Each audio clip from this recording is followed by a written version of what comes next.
Okay, Assalamu alaikum everybody. Bismillahirrahmanirrahim. Welcome to another amazing Saturday session. I always say welcome to another amazing Saturday session, and now I'm very pleased to say starting next Tuesday I will also be able to say welcome to an amazing Tuesday session. So that's the good news, is that we are actually ramping up back to 2 halakas per week starting this coming Tuesday, inshallah, for the summertime at least, and then we will see what the fall brings, because right now it looks like we might have a teaching schedule, but it's still unclear. But I'm just so excited to say we will be together inshallah twice per week, and that will be very, very exciting, although we will make sure not to allow Sheikh to rush as usual. I have to again call attention to yesterday's truly incredible khutbah, and it's nice because it's summertime now, so Mito, our younger son, sits in the audience, and it's really, I mean, some people have noticed that his presence actually really does make a difference, because it's a really lovely opportunity for a father to speak to a son, whether the son realizes it or not, but to impart some really important lessons about our faith. And we know that our teens are really struggling. I mean, alhamdulillah, I think, you never really quite know where someone is, but definitely for this younger generation, in light of all the bad news, all the darkness, certainly he's got friends who are agnostic, if not atheist.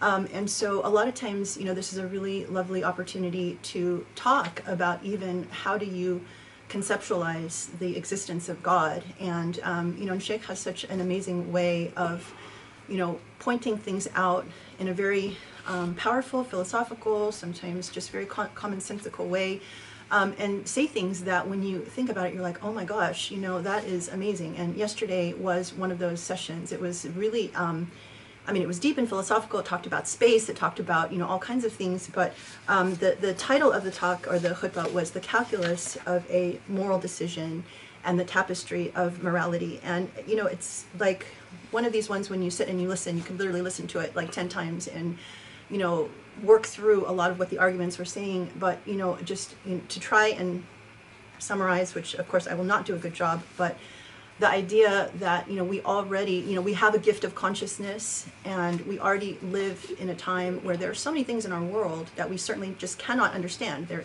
imperceptible to us. We can't, our brains are not wired to understand things like time, what came before, what will come after, the birth and death of planets, existence, dimensions. I mean, there are just countless things in our world that we accept, that we cannot understand. But when it comes to God, we don't apply that same logic, even though it would be very, easy to say, well, you can accept that there's a lot of stuff that you don't understand. Why can't you apply that to God? Because God is obviously much greater than our comprehension. But if you start then thinking about, okay, if you say that you believe in God, then, what does that mean? There are a lot of people who say that they believe in God, but they think of God either as very far away, like a God that sort of created you and then stopped caring, like a very amoral, distant, aloof God. Or you could think of God as a secular God, which is a God that sort of just wants you to sort of stroke God's ego by whether or not you, adhere to certain technical rituals. So, we certainly know a lot of people who are like, well, if I am praying the right number of, prayers, or I'm doing the right sorts of technical ritualistic things, then that's enough. That's what God wants, because, that's what God calls for us, to give him. But we all also know as Muslims that God doesn't need any of that from us. God doesn't need our prayers. God doesn't need our fasting. And, that's for us in our development. Or you can believe that God is actually a God that's very invested in you and is very vested in how you live your life and the choices that you make.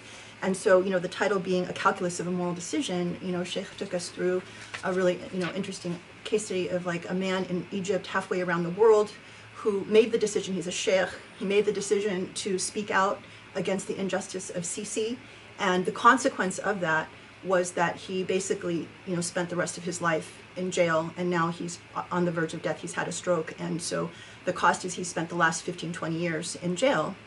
Why did he do that? Because he believed in this idea of the tapestry of morality, that morality is unbreakable, that we are all connected, that we have to speak out for justice.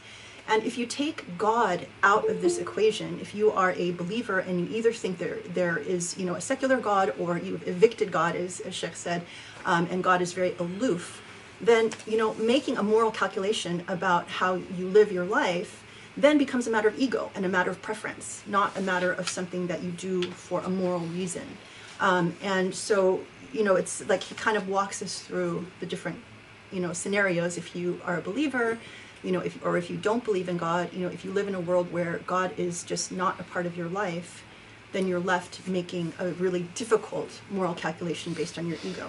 But if you do believe in God, and you do believe that God is vested in the decisions that you make, and that you are supposed to stand up for justice, then that makes your moral calculus a lot clearer and a lot more direct. And also, on the final day when you meet God, and God says, okay, let me compare you to the man who basically spoke out against injustice and lost his life, versus you who made a decision on, your moral calculus, which was based on, what did you sacrifice? What did you give up? Did you just give up, your fun? Did you give up your, your comforts? Or did you not give up anything at all? And you just did your prayers, and you did, or maybe you didn't. How does that stack up? And if you don't have a moral calculus, then this world really doesn't make sense. Then it means that you can do whatever you want, and on the final day, it doesn't matter the decisions that you made. And as Muslims, we don't believe that, obviously. But I think for us as Muslims, we do have to interrogate, when we say we believe, as we've been learning in these halakas, what does that really mean? What are we willing to sacrifice? Do we believe in the tapestry of, of morality, for people across the world? Does that mean that we should care that a man halfway around the world, stood up for injustice? Should we care about him, or should we not care about him? So, I mean, this was just a very superficial treatment of what Sheikh said. What he said was really deep, really powerful, and definitely, amazing. So, I really encourage people to watch it, or, read the summary next week in the weekly email, or maybe read it with Prophet's Pulpit Volume 2 or 3, which will come out eventually, inshallah.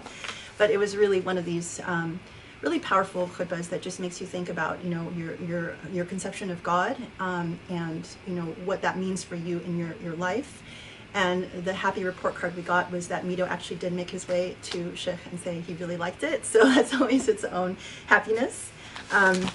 So alhamdulillah for that. And then also the other thing that he pointed out and talked about yesterday, which I think is really important for us to be aware about, is what's been happening with now this new way of applying to go to Hajj. I mean, we've talked obviously a lot about, that whole issue of supporting, the Saudis and all of that with our money by going to Hajj. Now, if people don't know, the Saudis have made it so that if you want to go to Hajj, you have to apply, and it has to be handled through a Saudi agency, and they have actually contracted this whole process to a group that has deep ties to the Modi the Hindu nationalist government, to Israel, to UAE, and to the Saudis. And so if you want to buy your ticket to Hajj, you have to share all of your information with this very suspect group of people. So if you think about the security implications of that, that is already extremely, extremely alarming. So I would encourage you to, listen to that, look into that, and, and consider that, because clearly that's a huge issue of injustice in our faith. And lastly, I just thought it was sort of very interesting to kind of go back and, we've hit this incredible milestone of now on our 80th surah, and so that kind of got me curious to go back and count, get some statistics here. So I thought I would just sort of share this. So in our Project Illumine journey, which is now coming up on 2 years, we are on our 80th surah. And we, in Project Illumine altogether, the number of halakas we've done, so as you know, some surahs have taken more than one halakah, some have gone up to 12, for example, with Surah Baqarah. So the total Project Illumine halakas that we've held is 123. In terms of overall halakas we've done just as the Usuli Institute, from the founding back at the end of 2017, we've done 156 halakas. And if you just count the number of virtual khutbahs that we've done since January of 2019, that's 166 khutbahs. And so these are pretty incredible numbers.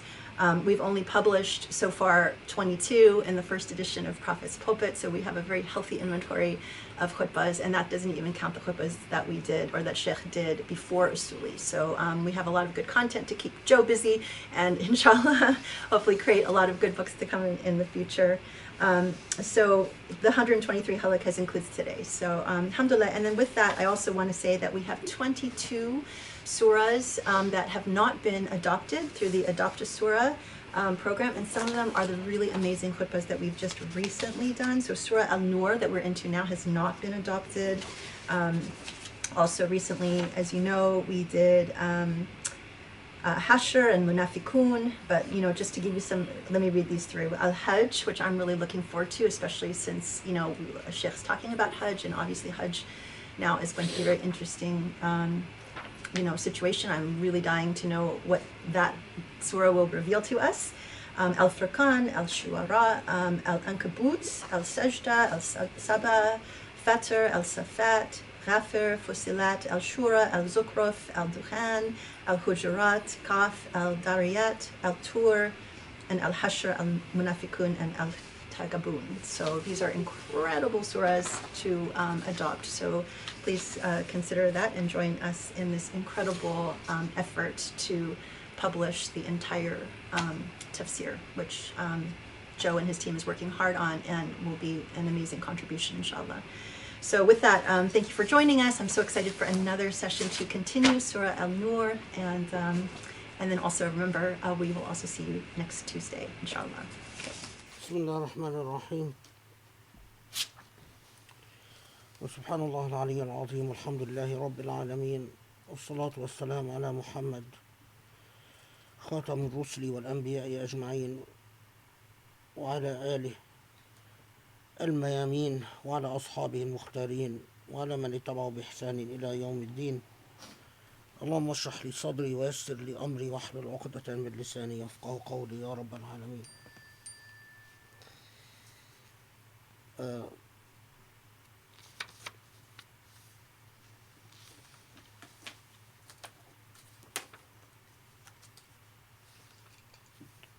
Okay, so inshallah we continue on with Surah Al-Nur.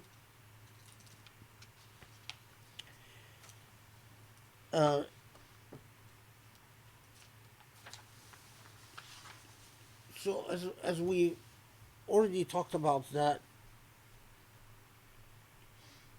there is a historical occasion that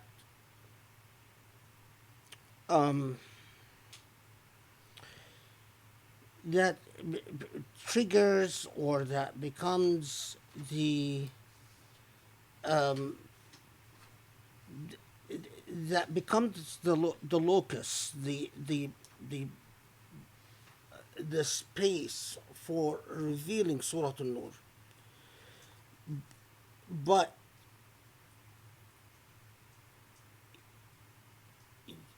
whenever we deal with the historical context of any Quran, any Quranic revelation, the very of necessity, that the very logic that we are dealing with divine speech.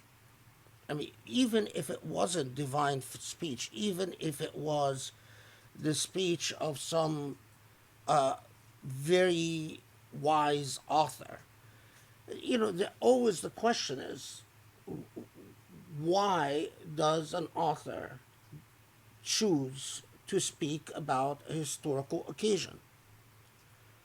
What is it about whatever unfolded historically that was worth addressing?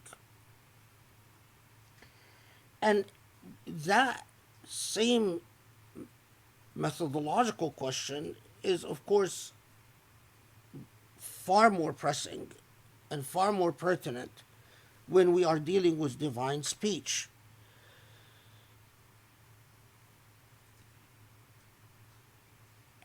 And paying careful attention to the totality of the message of the demonstrative example, it is morality can be conveyed to us as human beings through abstract precepts, or morality can be conveyed to us as human beings through demonstrative examples. And if morality is conveyed to us through demonstrative examples, that always begs the question of, well, what precepts do these demonstrative examples affirm or confirm or elucidate or in otherwise illuminate? And this is very important for Surah An-Nur, because as we will see inshallah, that it is, there is a central reason that the revelation about the nature or about light and darkness is at the heart of the surah. And as we said, that we are still, in terms of the unfolding of the history of Medina, a situation where the external front, the front of external challenges and external enemies is highly active, to put it mildly. There is a great deal of stress and a great deal of pressure and a great deal of challenge to Muslims in terms of upholding and maintaining and navigating through external threats and external challenges that confront them.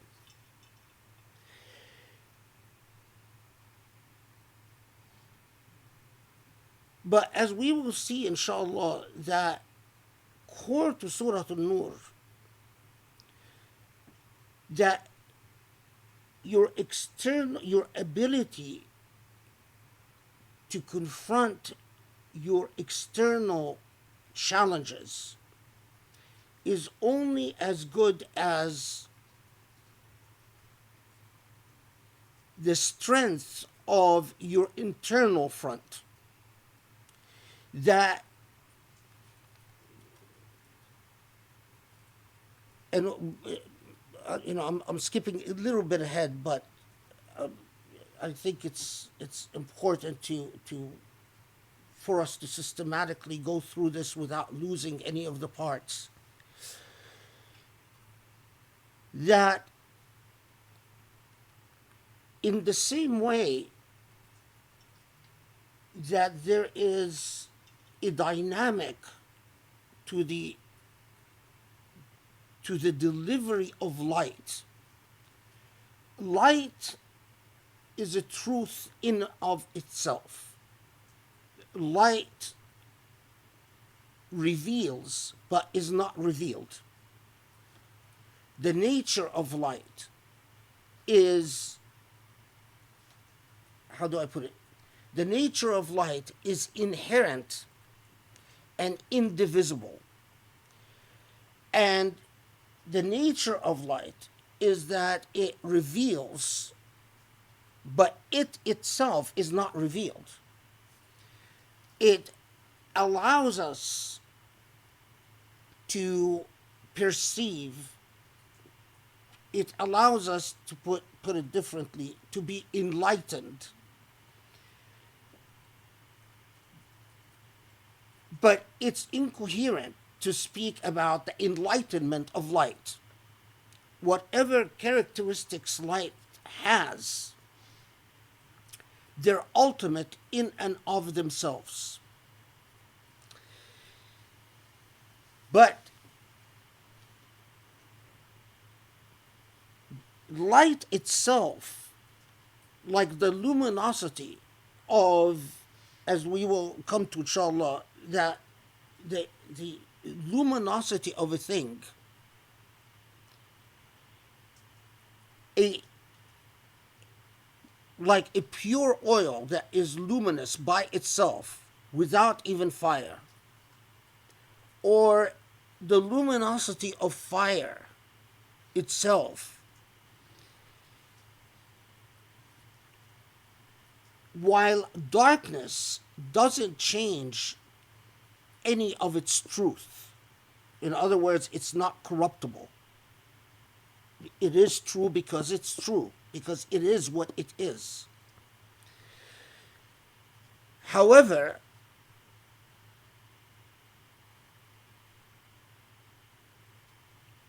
it needs instrumentalities that can further reflect and disseminate the light. So, as we go through this, it's important to understand that even if you have the truth, but that truth is not delivered through what in Surah An-Nur is described as the proper niche, the proper lamp, the proper glass, then that light could be luminous and could be a truth forever drawing the seeker to it. But it is surrounded by darkness, and its ability to shine and achieve its potential is limited. It's not limited because of any defect in its inherent quality, but it is limited because of the failures of instrumentalities that engage that luminous origin. So you have a society, and this society is under extreme pressure, and we've already seen manifestations of that extreme pressure in the surah we've talked about. But Surah An-Nur will even say more about that, inshallah, as we'll see.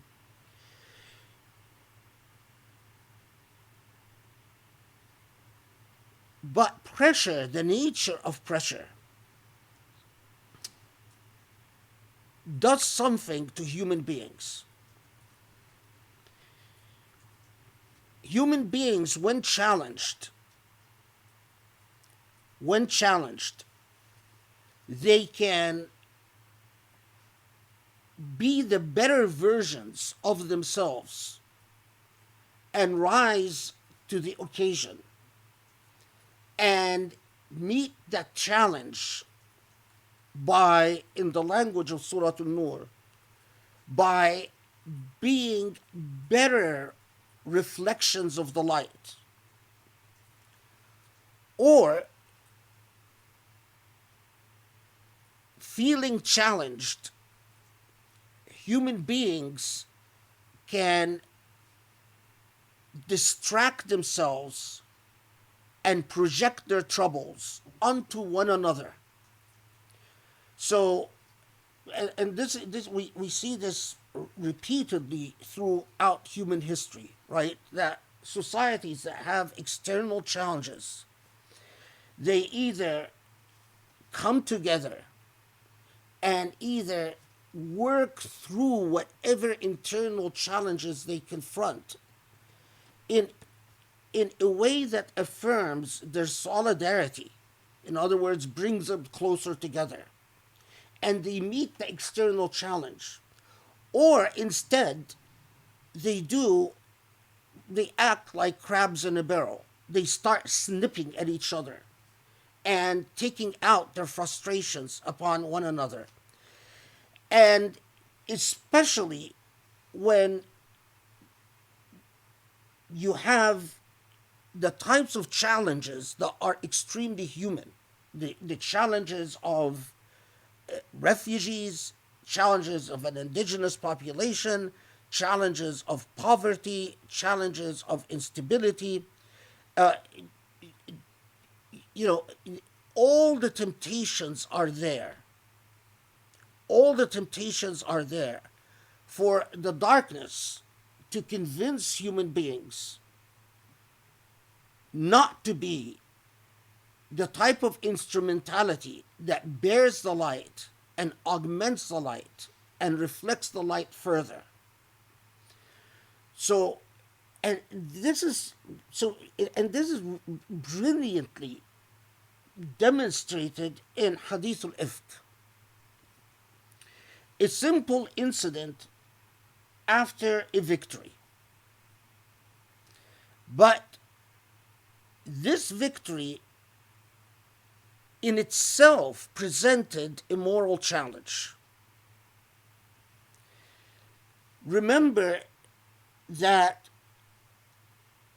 Banu al-Mustaliq, the tribe that was defeated, initially what was done was, following the customs of war, was that Banu al-Mustaliq were captured for either to be ransomed or to be maintained as captives of war, in other words, sold into slavery.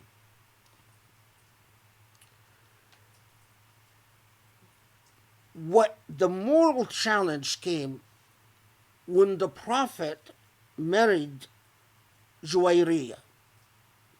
Because now, when the Prophet married this woman, and the Prophet set her free and married her, the entire community was presented with a moral challenge.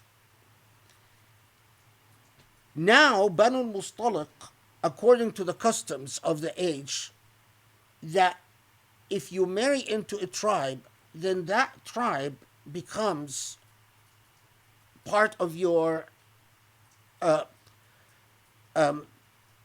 mawali, meaning that they are part of what counts as your honor, your pride, your clan, your identity.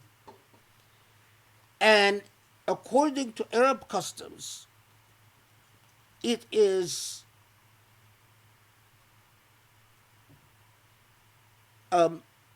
unbecoming. It is a dishonor for people to ransom the clan that is now related to the Prophet. To ransom or enslave the clan that is now related to the Prophet. The Prophet put people, ﷺ, confronted them with a moral challenge by freeing and marrying Juwayriyah. Because now, are you going to, in fact, treat those who are related to the Prophet through marriage in an unbecoming, undignified way? And the Surah tells us, it doesn't tell us exactly who did or didn't, but it tells us that the reaction of the either all or the vast majority was in fact to respond in the dignified Arab way by releasing whatever captives they were holding from Banu al-Mustaliq. But you pause there for a second and understand the historical moment for what it is. If you are someone who grew up in this culture, if you are a migrant and So finally,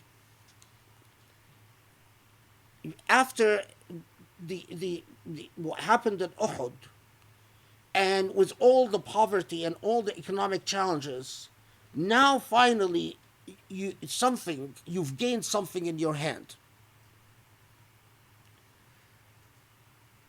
If you are among the Ansar, with all the economic sacrifices, and and even the economic sacrifice with Banu Nadir, and that we talked about in Surah Al-Anfal and Surah Al-Hajj, now the Prophet ﷺ goes and does something that further denies you profit, to put it very bluntly and simply.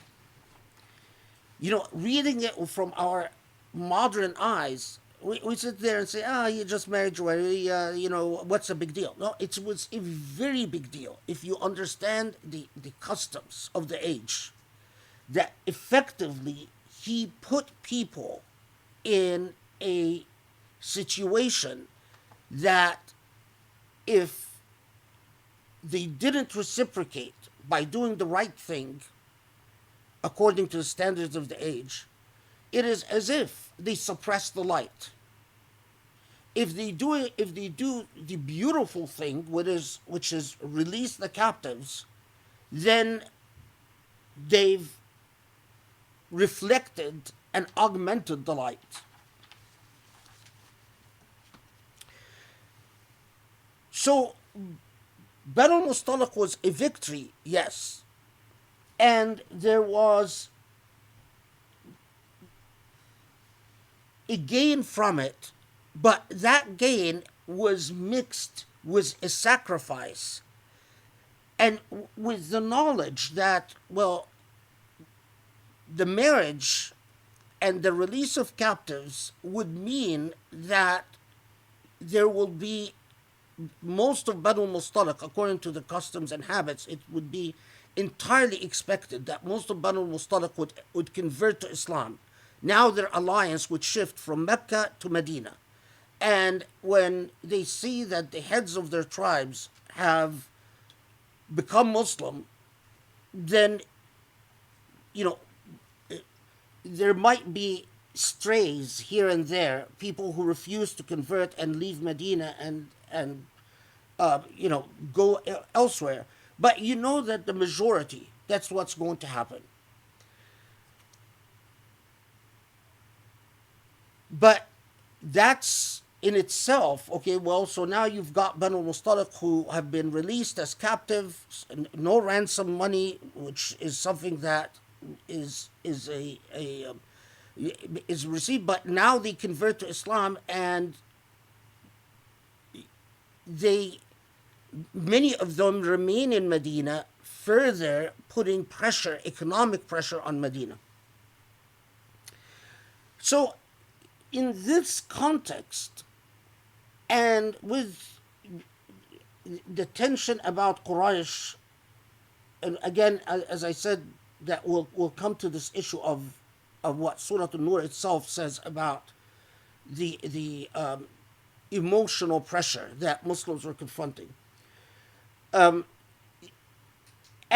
the role of the munafiqun, and etc., etc. The incident with Aisha takes place. And of course, as you'd expect, that this is an opportunity for the opposition camp to pounce. But it is also an opportunity for people who, they don't have social media to distract themselves and spew their toxic venom on social media as people do today, but they can spew their toxic venom in social interactions with one another.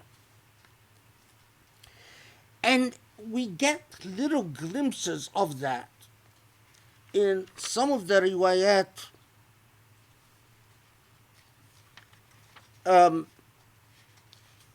let's see, which one shall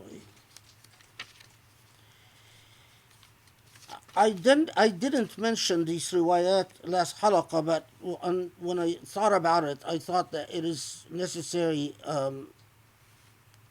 to convey a better sense of. Um, so, for instance,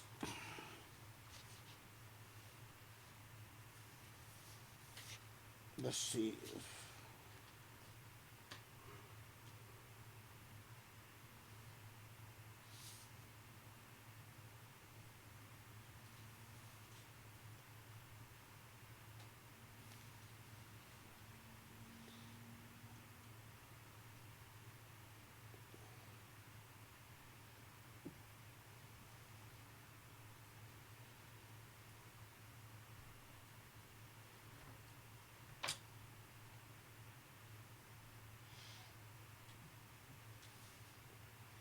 Okay, so for instance, you get narratives like that Abu Ayyub al-Ansari in one of these narratives is talking to his wife, and he says, ألا ترين ما يقال في عائشة? Haven't you heard what is being said about Aisha? And his wife reportedly answers him by saying, لو كنت بدل صفوان أكنت تخون رسول الله. If you were in Safwan's place, and remember Safwan is the man who gave Aisha a ride, would you have betrayed the Prophet ﷺ? And Abu Ayyub al-Ansari responds, no. قالت ولو كنت أنا بدل عائشة ما خنت رسول الله. And if I was in Aisha's place, I wouldn't have betrayed the Prophet ﷺ. And then the wife comments on this and says, فَعَائِشَ خَيْرٌ مِنِّي وَصَفْوَانْ خَيْرٌ مِنْكَ. And Aisha is better than me and Safwan is better than you, so it is not possible that they've betrayed the Prophet ﷺ. In another version of such reports, you have, it is the wife of Abu Ayyub al-Ansari who initiates the conversation. And the version is identical, but from a wife's perspective. So in this version, the wife comes and says, ألا تسمع ما يقول الناس في عائشة? Have you heard what people are saying about Aisha? And Abu Ayyub al-Ansari reportedly says, yes. But he says, وَذَلِكَ كَذِب. But these are all lies. And then he explains to his wife by saying, أَكُنْتِ فَاعِلَ ذَلِكَ يَا Ayyub? Would you have done what people are saying Aisha did? And she says, لا والله, I wouldn't have done it. And then he responds, فقال عائشة خير منك. Subhanallah, هذا بهتان. And Aisha, then Aisha is better than you. So it is not possible that Aisha did what they say that she's done. When you see narratives like this, and especially that they're narrated sometimes from the husband is the one that initiates the conversation, and sometimes the wife is the one that initiates the conversation. These narratives are a prototype of what would ideally take place among people who are thinking clearly about things. That, well, Safwan is a man of good moral character. Aisha is a woman of good moral character. How can you possibly imagine that they would betray the Prophet ﷺ? And Safwan is better than most of than the people who are criticizing him. Aisha is better than the people who are criticizing her. So how can you possibly believe these rumors? Now, did this mean that this incident actually took place? Did this conversation take place between Abu Ayyub and his wife? Allahu Alam, but it doesn't matter. It's a prototype in historical narrative that is imagining what the morally upright, the way that would reason through things. Medieval historical narrative has a particular way of preserving the unfolding of historical events. And it often does it packaged in prototypes, in a certain performance of narrative. So, but the fact of the matter is that the reason that Hadith al-Ifk becomes a serious incident is not just because the typical munafiqun, the opposition class that we are told withdrew from Uhud, and even goes as far as making a treacherous alliance, I mean committing treason. It would be easy to dismiss the rumor mills from the munafiqun, and you would hardly find either Aisha or the Prophet ﷺ deeply troubled by this or in crisis mode by this. If you expect darkness from darkness, you're not surprised that there is darkness. What hurts, or what the pincher is when it comes from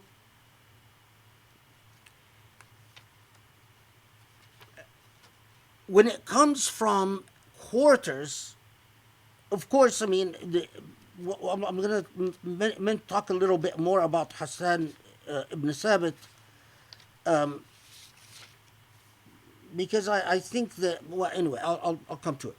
But when it comes to people like Zayd bin Rafa'a or Mistah bin Athatha, people like that who were never part of the hypocrites.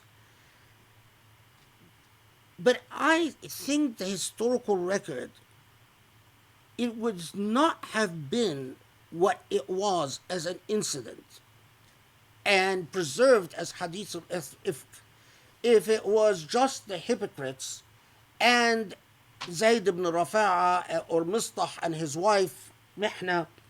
It is clear that it was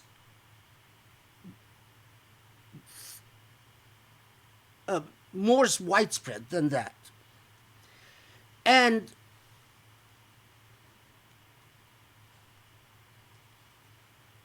But you ask yourself, everyone understood that Safwan is not the type of person that would betray the Prophet ﷺ. In fact, Safwan had a very important job and a dangerous job, and that is his job was to actually be, when you went out to battle, you always assigned people that would bring up the rear of the army. They would stay behind, and as the army moves, they are scouting the rear of the army to make sure that no one comes and attacks the army from behind. Those scouts play a very critical, they have to be extremely trustworthy, because if they're bought out or if they betray you, that could be the end of your entire military campaign. So Safwan, we know that chosen for that task, that he's extremely trustworthy. But furthermore, that those people are also often a high casualty because it, they're easily targeted for if an army loses a battle, one way to avenge your loss is to see who are the scouts at the rear of the army and assassinate them or abduct them. And Aisha was already known as a she's the daughter of Abu Bakr as-Siddiq, a, a, the, it was known their status to the Prophet ﷺ. So that logic that we see in the riwayah of Abu Ayyub al-Ansari and his wife, that logic of, well, Safwan is better than me or better than you, and Aisha is better than me, and so how could anyone believe that? As I said, that's sort of like the prototype ideal logic that one would follow. But why was Hadith spread despite the obvious logic that could be followed? And the answer is because this is a human society. And when a human society is under an enormous amount of pressure, what often happens is that people turn against one another. Exactly what Allah subhanahu wa ta'ala points our attention to, that maybe you can't question the morality of your leader. Maybe you can't even question the wisdom of the decisions. You can't, but what starts chipping away at the moral fiber of the society is acts of darkness like this, where you start saying, yeah, but, he can't control his wife. Look, why can't he put his house in order?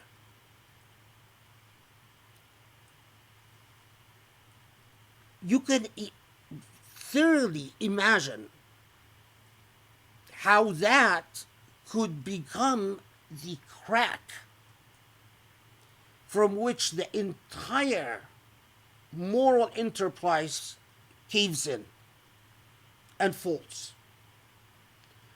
When people, if you're saying this about Aisha today, well, tomorrow you're going to be saying it about,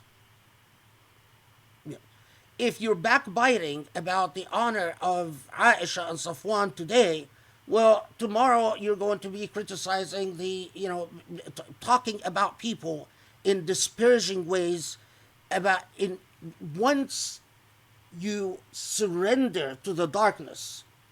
Darkness is infectious because it is a failure in the soul of a human being. It is the corruption, the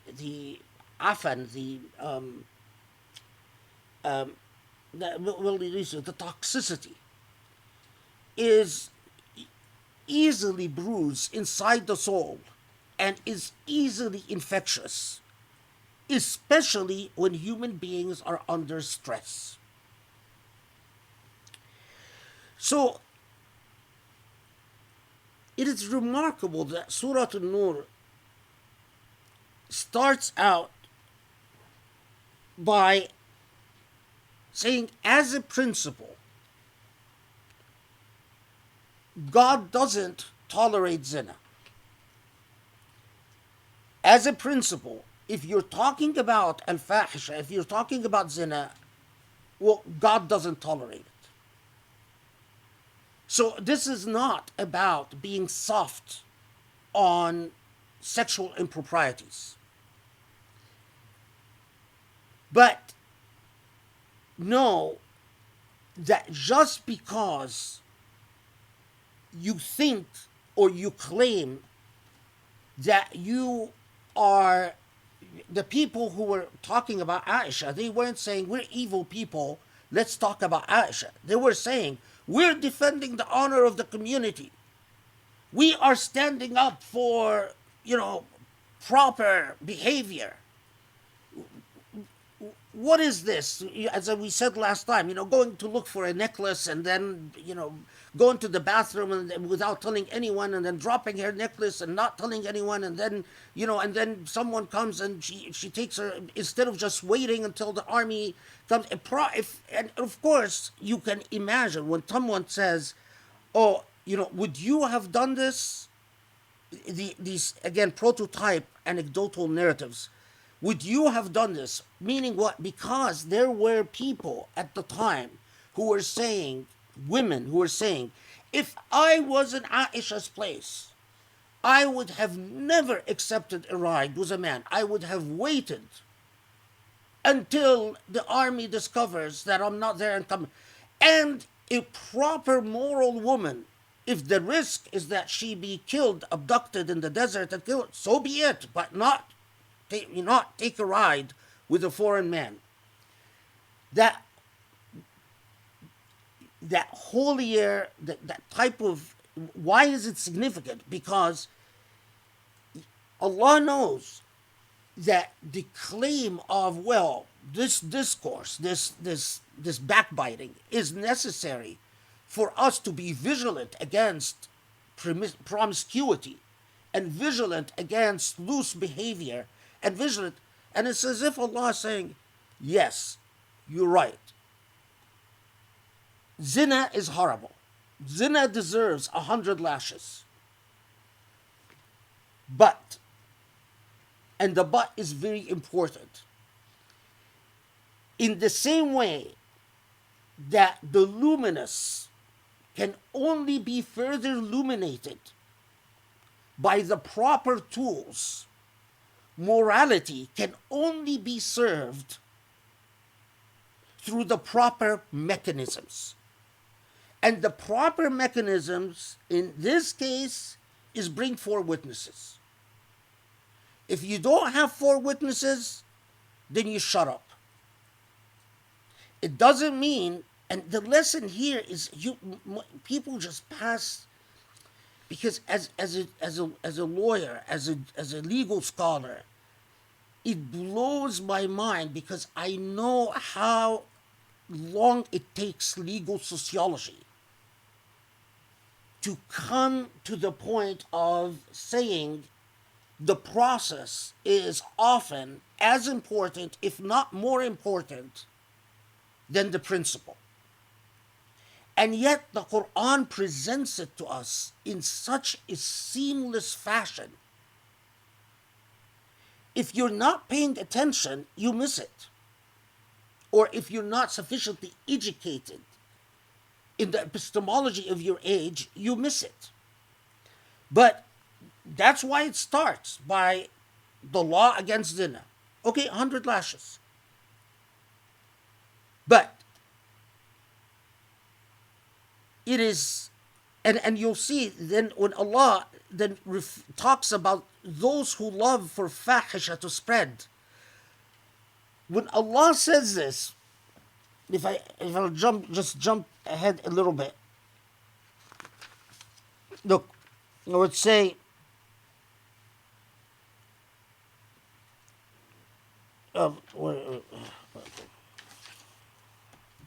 yeah. إن الذين يحبون أن تشيع الفاحشة في الذين آمنوا. It is one of the remarkable. Allah comes and talks about those who love for fahisha. Fahisha is what? Is immoral conduct. But Allah uses it by turning the tables. Because here what Allah talks about, when Allah says those who love for a fahisha to spread, Allah is referring to those who engaged in the gossip. Well, those who engaged in the gossip were claiming that the reason they were engaging in the gossip is because they hate fahisha. Do you see? So Allah comes and turns the table on them and says, you know what? It is you by the unfairness of your process, by giving in to your impulses, by the failure to follow the correct dynamics for a proper accusation, if in fact you have the grounds for a proper accusation, it is you who are spreading fahisha.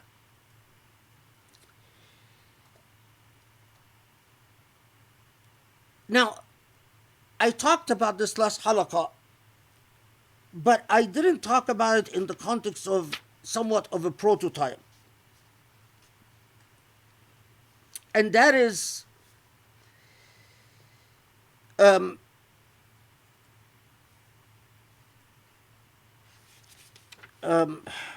what was his name? Come to me in a second, inshallah. Yeah, Asim bin Adi. Asim bin Adi al-Ansari. So we know that Asim bin Adi al-Ansari, this is the man that reportedly goes to the Prophet ﷺ and says that, okay, what is this? If I accuse my wife, if I see my wife doing something wrong, and I go get 4 witnesses, by the time I get 4 witnesses, she'll be done. And if I accuse her, you're going to flog me. And if I react and kill her, you're going to execute me. So, and as the narrative goes, if you remember from last halaqah, that then Asim bin Adi al-Ansari reportedly, the next day meets Hilal bin Umayyah. And Hilal bin Umayyah says, what's going on, Asim? Why do you look so troubled?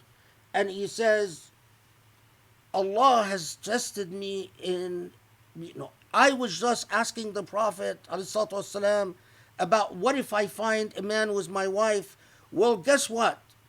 Right after, just yesterday, after I asked the Prophet ﷺ, I found Sharik bin Sahma on top of my wife, naked. And Allah has truly tested me by the caring of what I was asking about. And as I said last halaqah, that this was supposed to be the occasion for the revelation of the process of li'an, that when a husband accuses a wife or vice versa. Now, did Asim bin Adi al-Ansari really find Sharik bin Sahma on top of his wife, naked? In some narratives, it's in a bedroom. In other narratives, it's in an open field. Anyway, maybe. I mean, it's possible. But the way that the narrative is structured is another prototype for a moral point.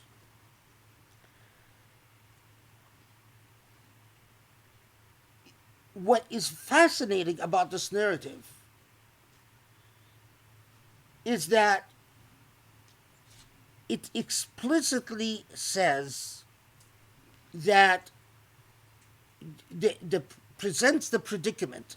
I go get 4 witnesses, they'll be done. I accuse, I'll be punished. If I kill, I will be executed. If I commit an honor killing, in other words, I will be in turn punished and be executed for the killing.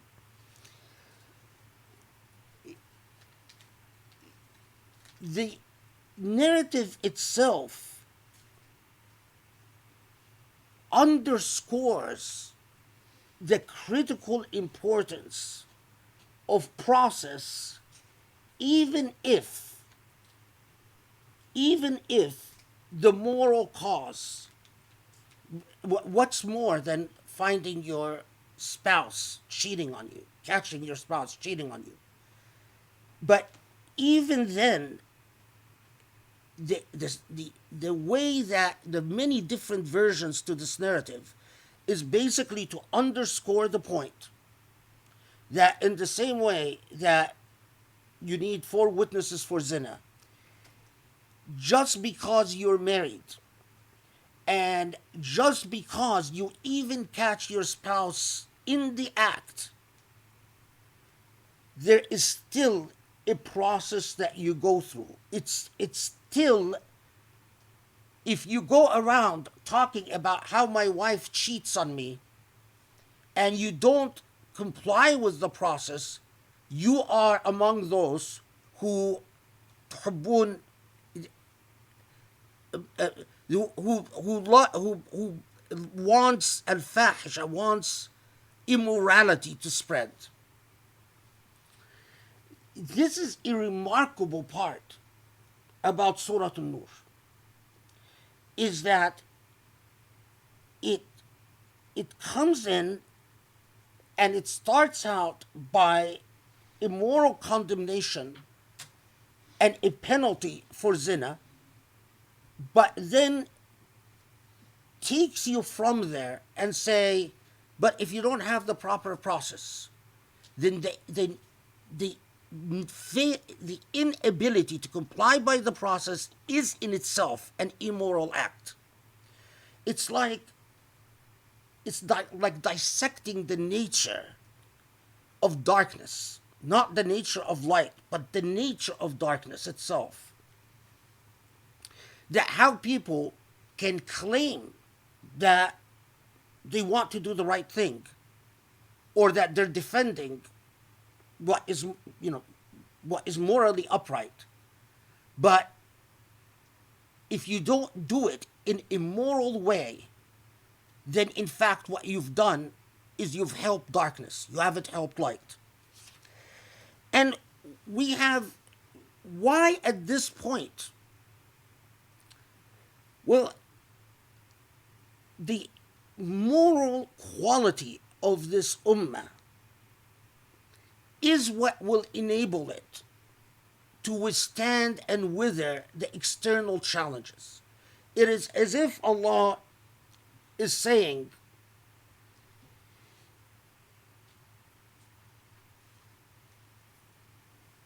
to put it very simply in Surah An-Nur,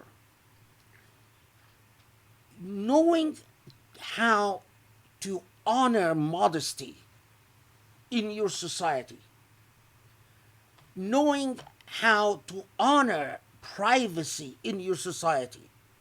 What is modesty and privacy and the integrity of the family? What is all of that about? Dignity. Quite simply, dignity. As we will see in Surah An-Nur, as we talk about I was, one of the Islamophobic books that I wasted my time with was mocking the verses in Surah An-Nur that you can eat in, you can dine in each other's homes, you can eat from.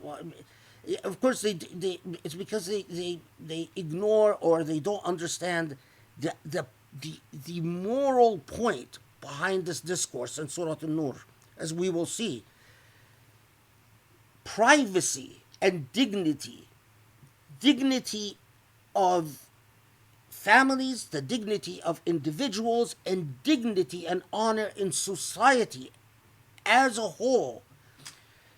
I would submit to you that and we'll see, and we'll talk about this further.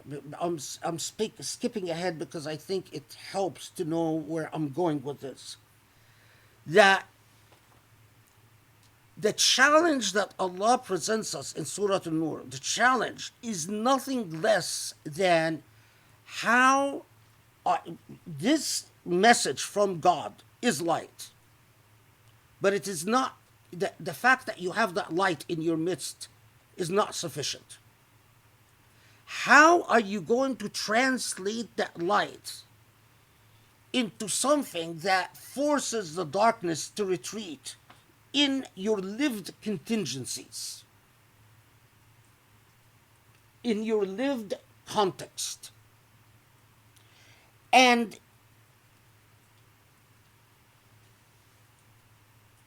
core to maintaining the moral quality of your society and furthering the light is to learn how to protect and honor each other's privacies and the dignity that you owe to each other.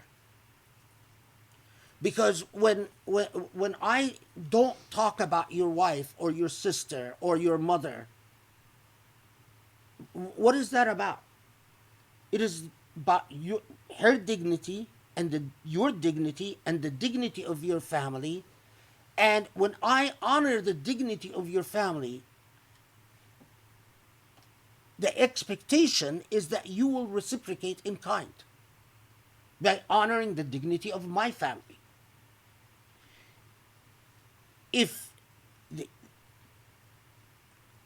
that unspoken covenant between us, that unspoken trust between us, is that if today you are speaking about me, deprecating me, degrading me, not respecting my dignity, not respecting my privacies, and I reciprocate in kind, then to what extent can we talk about a society in which the light of God is pervasive? It's all quite logical. I will say, I will think of whether I should leave it till the end or whether I even should say it at all, because, as Muslims, modern Muslims, you learn to censor yourself. But since I don't want anything from this world anymore and don't expect anything and don't even care about approval or, I'll say it. The way I understand Surah An-Nur is that the point is not to establish 100 lashes for zina. The point is to tell us, if zina exists in the way where it is manifested openly before Allah set as 4 witnesses, then it must be punished. In my view, the mention of jald in Quran is a mention of a mechanism of punishment that existed at the age in which the Quran was revealed. So, in my view, and Allahu Alam, God knows best, that if I punish, Allah is underscoring that you should punish zina, and especially zina that is committed either through admission or openly in front of witnesses. So the idea that you have a society that doesn't punish zina is objectionable from Surah An-Nur, and of course the Quran generally. But that the point is not the jald. The point is al-ilam, to, and in fact,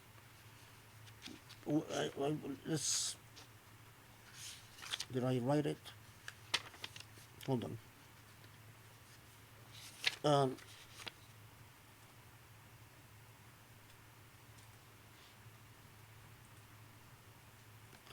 Yeah, in in books of fiqh, they say فلا يرفع يده حتى يرى إبطه ولا يخفف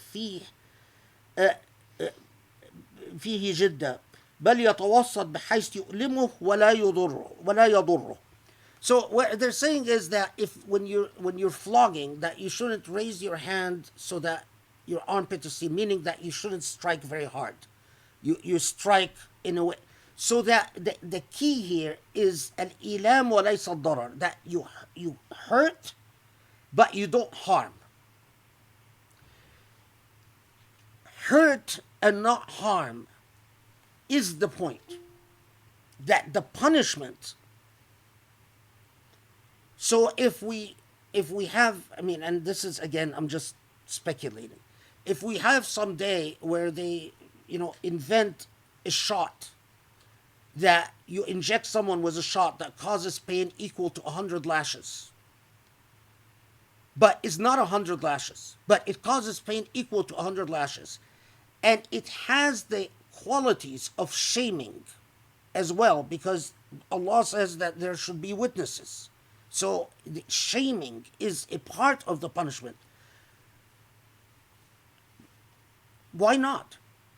There is nothing in the Quranic revelation that says that Allah sees jald as itself a divine revelation. But the punishment is the divine revelation. Is habs adequate? Well, it depends. There are forms of habs in the modern age that only corrupt the criminal further. That's highly inadequate. When you imagine if you punish someone for zina who's 18 years old, or some young kid 20-something years old, and you throw them in prison with a bunch of criminals where they come out far worse than they've entered. Modern prisons, including prisons in Muslim countries, it is a very common experience for young convicts to go to prison and be sexually assaulted.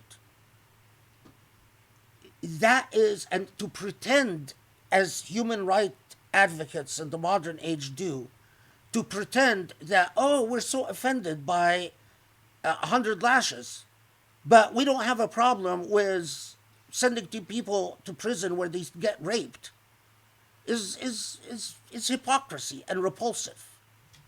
Allah's punishment doesn't include getting raped. So if you're going to tell me I'm going to send people to prison instead of hitting them 100 lashes, but you can't make your prison safe, or you can't, people go to prison and come out worse criminals, then the answer is clearly no.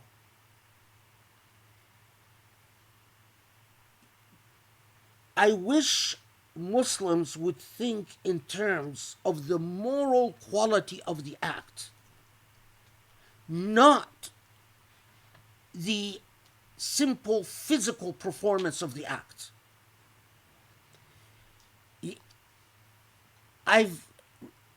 Unfortunately, maybe I've read too much about prisons, but and prisons in the West and some people think, it's nearly taboo in a lot of Muslim countries to talk about what happens in prisons. But I can tell you that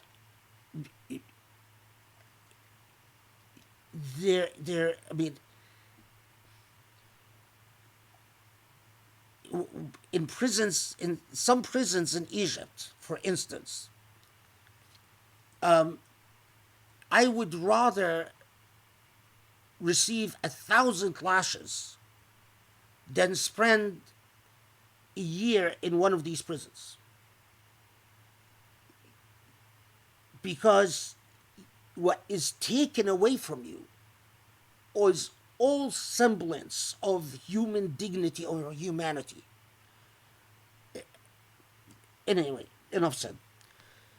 So, furthermore,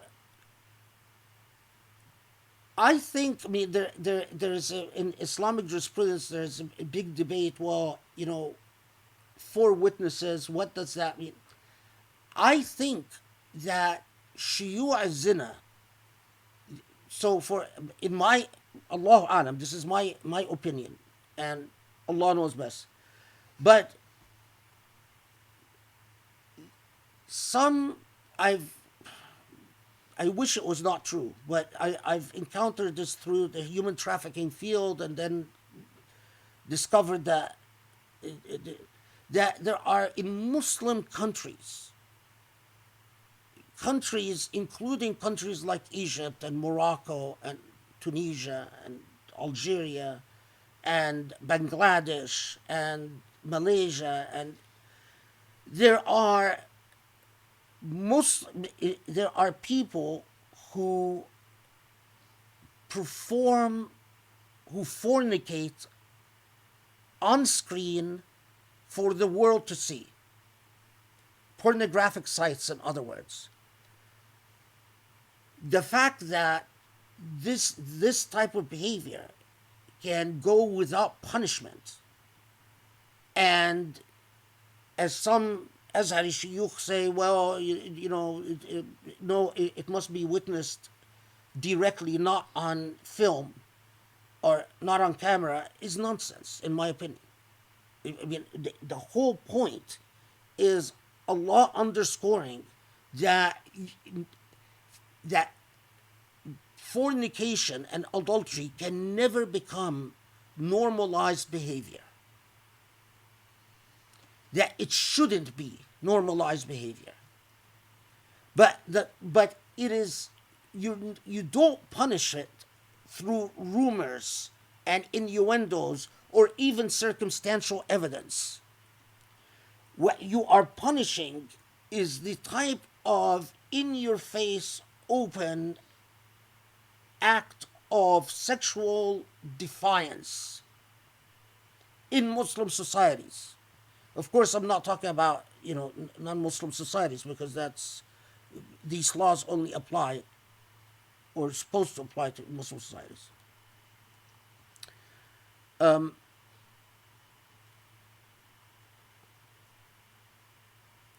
There's something that I blanked out on. Oh, yeah, this is also a bit of a... Now, notice,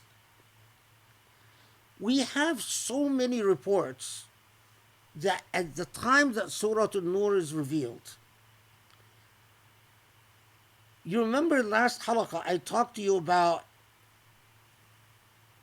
the second verse of Surah An-Nur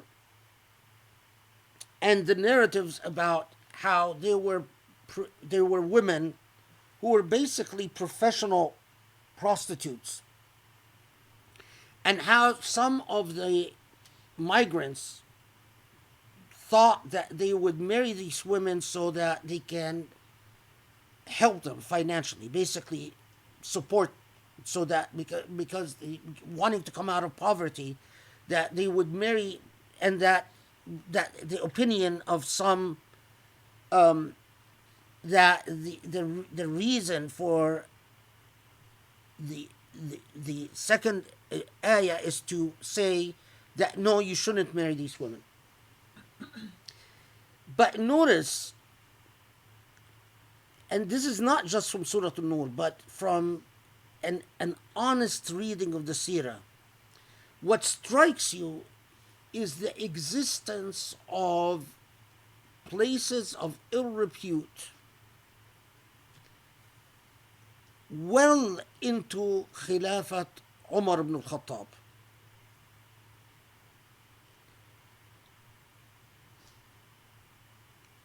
These were places where advertised their profession as engaging in haram. But we don't have a single narrative of any of the people who worked in these homes of ill repute being dragged out and flogged or stoned, for instance. Eventually, according to some narrative during Khilafat Umar, that they are exiled, they're banished from at least Mecca and Medina into they depending on the reports whether they go to Yemen or go to Bahrain or go to Sham, depends on who you're reading. But I mean, probably all of them are true. That some of them went to Yemen, some of them went to Bahrain, some of them went to Sham, some of them went to Egypt, especially according to these narratives that they go to Sa'id, southern Egypt. But that's, I mean, again, further underscoring that it is not that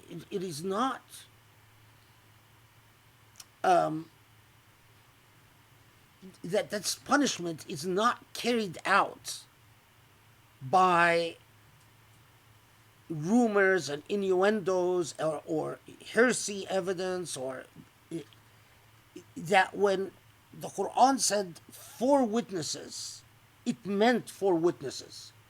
And unless you're going to bring 4 witnesses, then we don't get into the punishment of jald, or what is equivalent to it in my opinion. Allahu alam. Allah knows best. Okay. All of this, and we haven't really moved from the verses that we covered already last halaqah.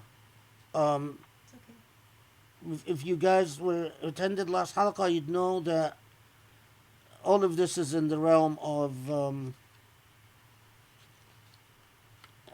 and since I know if I rush I'll be caught and publicly shamed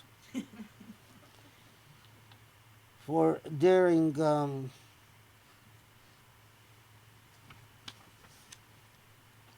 so let me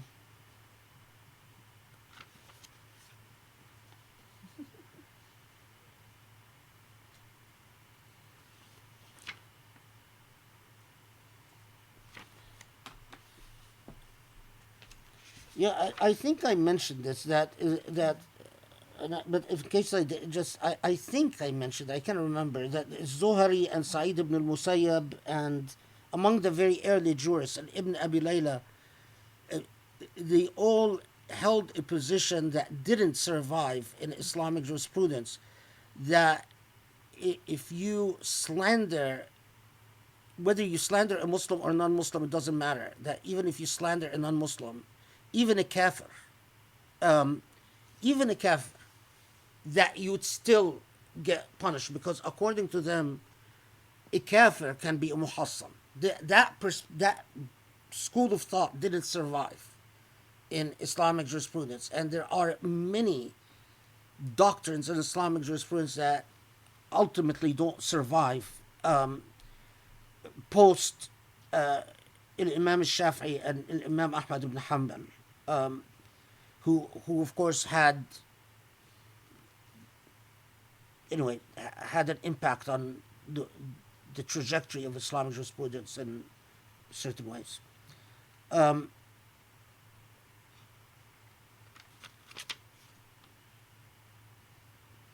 Yeah, okay. So before I move on, one final point still within the first 10 verses of Surah An-Nur.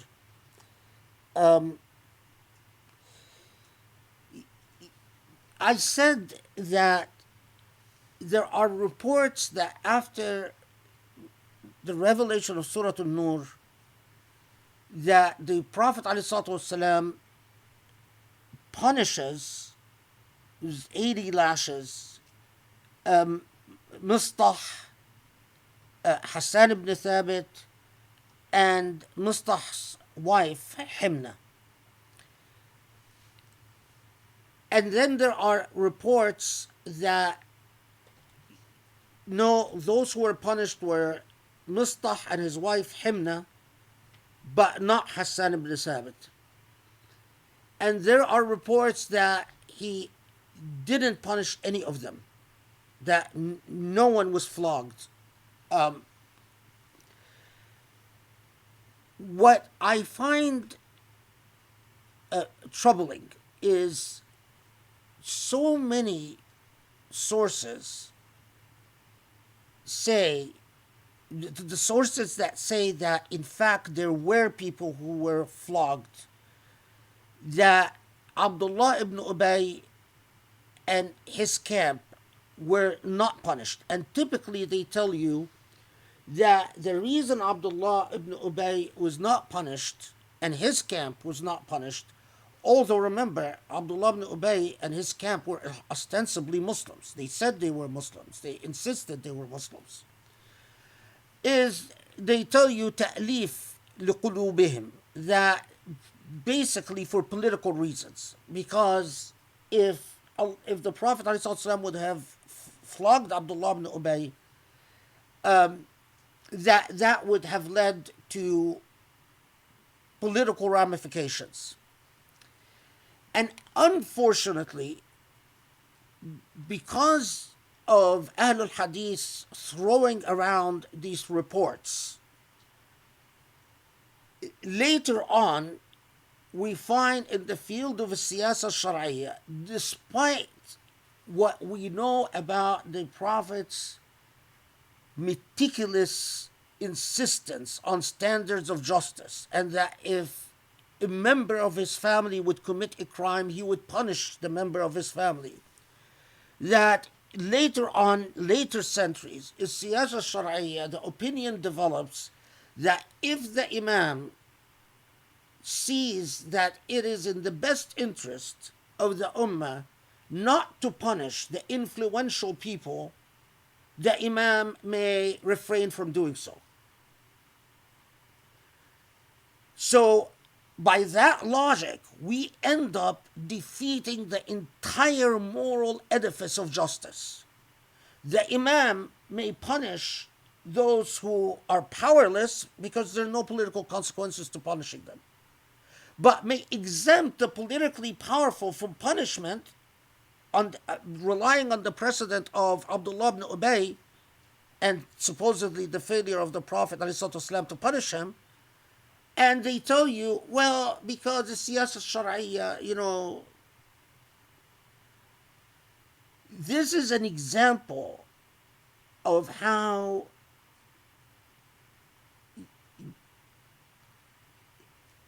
a lack of a moral compass in furthering narratives that when you, and I'll comment on this in 1 second, but the lack of a moral compass in gharbalat al-ahadith, in analyzing traditions, could lead to a complete undoing of the moral, because what do we have? We come to the modern age where muftis of a sultan, like the current mufti of Egypt, when and this is a real example, right? So many young men were sentenced to death and executed in Egypt. Egypt is second to Saudi Arabia. First in the number of executions in the world is China. After China is Saudi Arabia. After Saudi Arabia is Egypt. And people are executed in Egypt for being a part of a conspiracy. So, where when this is confessions obtained through torture, and so I'm not even giving any credence or any legitimacy to these convictions. But a single police officer is killed in the context of events that took place during the revolution, and lo and behold, 100 people are sentenced, 10 of them to death, and 90 of them to prison. And the evidence, of course, is all obtained through torture and everything. But what happens is that an influential powerful fellow in Egypt murdered his lover, who was convicted of that murder and sentenced to death. The president of Egypt pardoned that murderer, first commuted his death sentence and then pardoned him altogether. There's another famous Egyptian criminal who's allegedly killed many people, a drug lord. Again, the president of Egypt pardoned him, while he failed to pardon any of the people who were convicted in political events, and as a result, tens and tens of Egyptians were put to death. The Mufti comes along and says, well, the Prophet failed to punish Abdullah ibn Ubay because of the political replications. So it's entirely halal for the ruler to discriminate between the politically influential and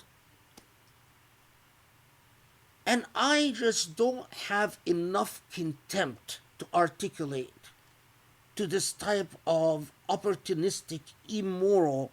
This is the undoing of our religion. This is the destruction of our Quran. But it all originated. I spent so much time looking into this report, and exactly as I expected, all the transmission, all the major figures in the transmission of this report, that Abdullah ibn Ubay was exempted because the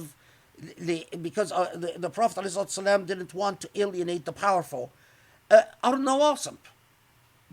People who are allied to the Umayyads and who were basically apologists for Umayyad power, and the fact that the Umayyads killed companions of the Prophet ﷺ and killed people from Ahlul Bayt.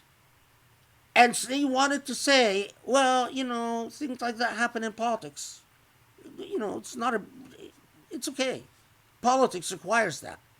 And when you find these same figures who, for instance, defended the killing, the execution of Hajar ibn Adai, companion of the Prophet ﷺ, by the Umayyads, and defended the execution, and you find that these are the same people who are telling us that Abdullah ibn Ubay was exempted from punishment. How can you accept that? Part of dealing with historical narratives is to have a moral compass that weighs, is this consistent with what we otherwise know about the morality of the Prophet ﷺ, and especially when you see a clear political motive that acts that flows in support of narratives of political expedience rather than ethical uprightness. Is this clear? Okay. So I would be remiss to not mention that, especially considering how much time it took me to go through all the narratives of the exemption of Abdullah ibn Ubay, but the punishment of otherwise people. Even the claim is even Hassan ibn Thabit. Although I have to tell you, I don't believe Hassan ibn Thabit was punished in Hadith al-Ifk, and I think that I accept the authenticity of his famous poem apologizing to Aisha and he says in his poem that I have never accused you, but I fell prey to listening to those who accused you. Anyway, that's the poetry of Hassan ibn Thabit. Okay.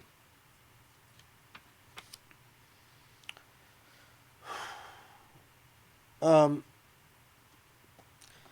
let's take a 3 minute break and then move beyond verse 10, which is where we left last halaqah. What time is it? How much time have I spent? It's almost 8. Oh my God!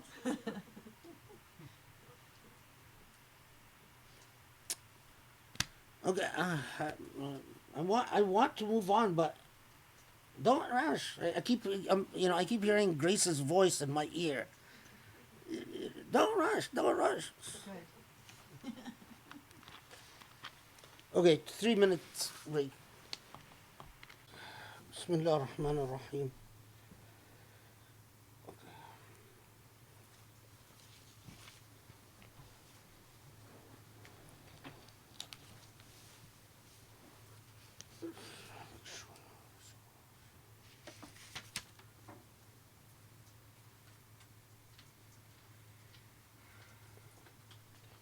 Okay, so we are now at 11. إن الذين جاءوا بالإفك عصبة منكم لا تحسبوه شرا لكم بل هو خير لكم لكل امرئ منهم ما اكتسب من إثم والذي تولى كبره منهم له عذاب عظيم لولا إذ سمعتموه ظن المؤمنون والمؤمنات بأنفسهم خيرا وقالوا هذا إفك مبين لولا جاءوا عليه بأربعة شهداء فإذا لم يأتوا بالشهداء فأولئك عند الله هم الكاذبون.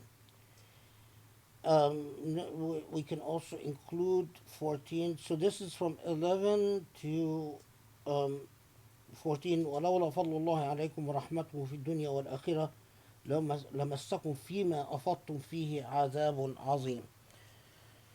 So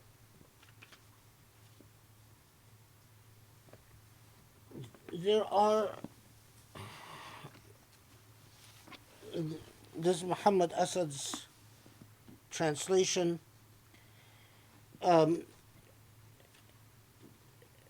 Also, just to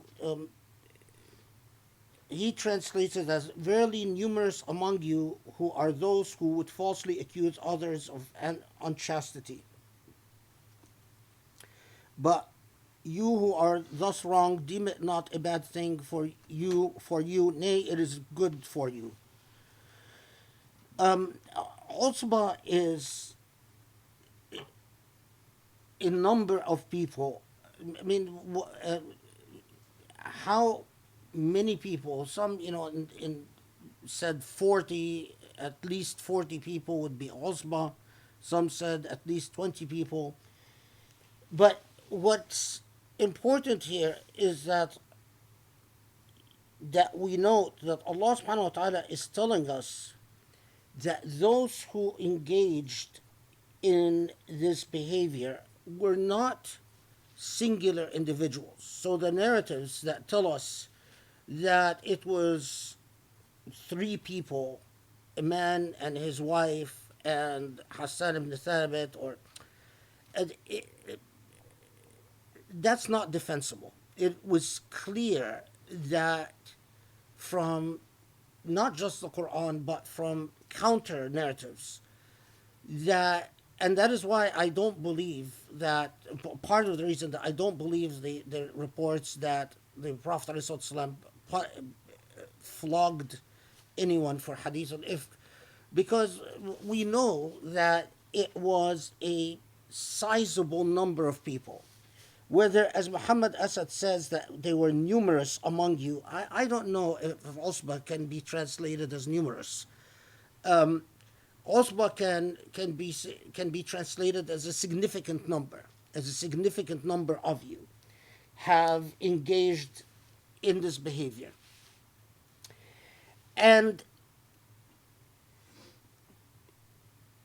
لا تحسبوه شرا لكم بل هو خير لكم.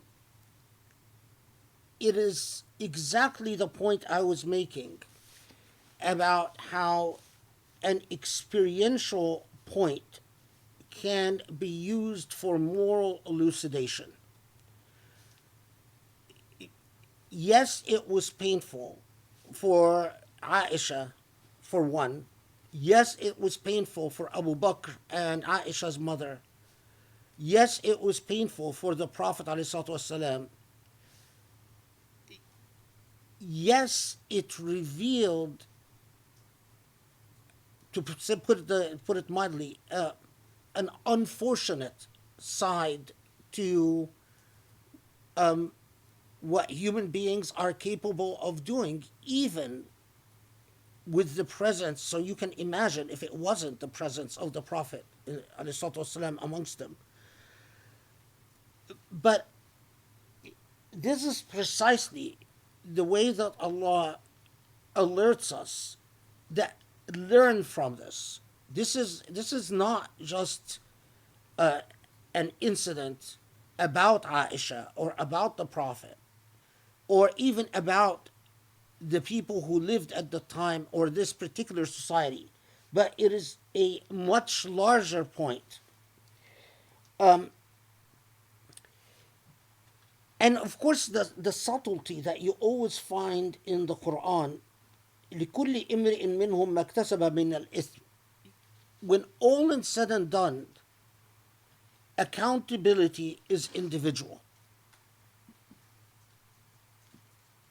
Those who engaged in the behavior are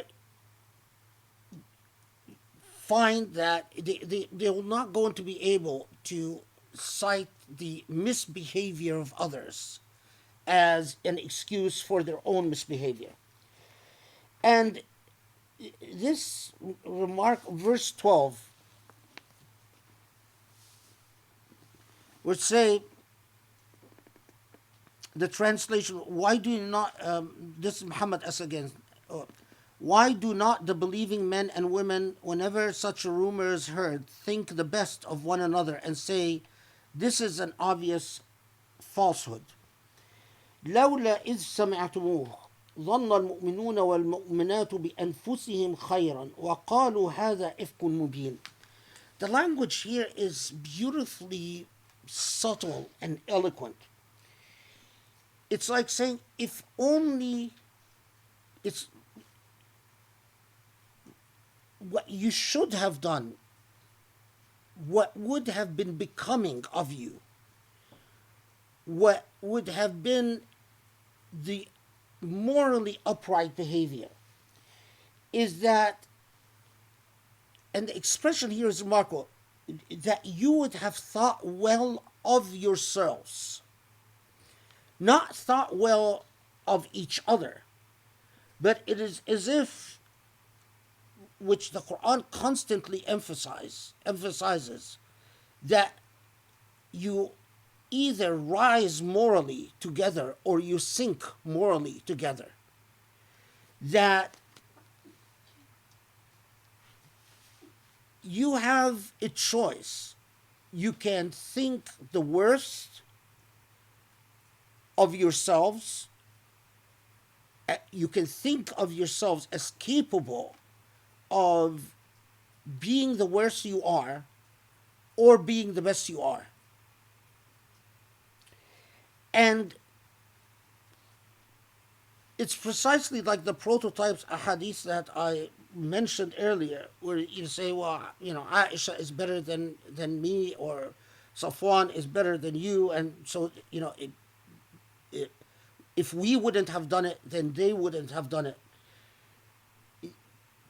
It captures well verse 12, that what should have happened is those of you, and again, and Allah here is not talking about the hypocrites, but those of you who are in fact sincere believers,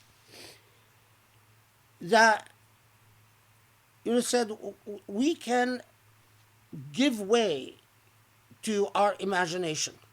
In Islamic language, give way to shaitan and think the worst.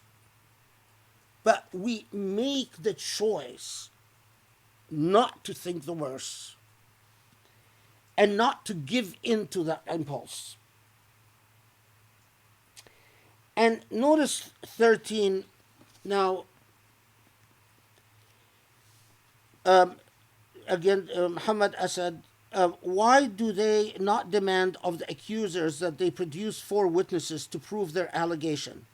For if they do not produce such witnesses, it is those accusers who are in the sight of God are liars indeed. Okay. لولا أن جاءوا عليه بأربعة شهداء. It's not why, how did he put it? Why do not believe, no, why do they not demand? It is like saying,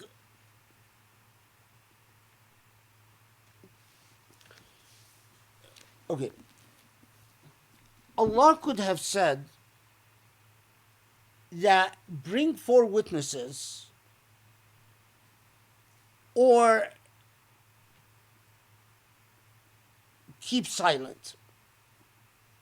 But Allah goes a step further here to make the failure of process a failure in the ultimate truth.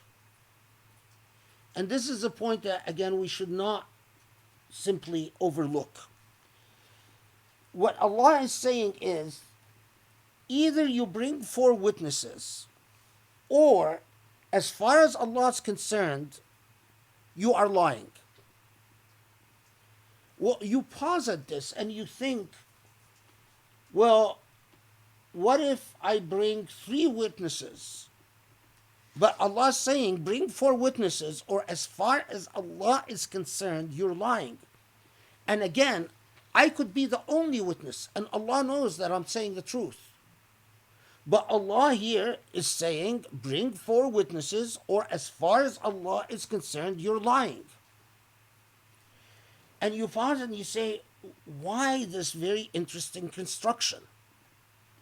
Why would Allah make the truth of the thing contingent on the process of the thing?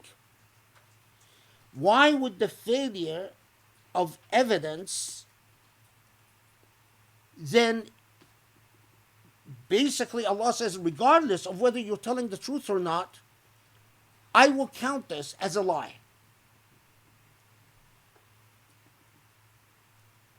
This seemingly minor point is a huge leap in jurisprudential thinking.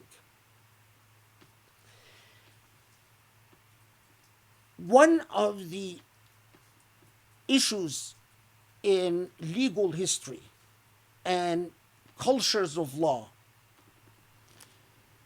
is whether a judge who has direct knowledge of a thing can rule per that direct knowledge, or is the judge bound by the rules of evidence. So I could be sitting as a judge and I could have direct knowledge. I can take judicial notice of whether you are guilty or not, because let's say I, as a judge, saw you commit the act. But the evidence could be lacking. In legal sociology, we often often called folk systems of law, from folklore,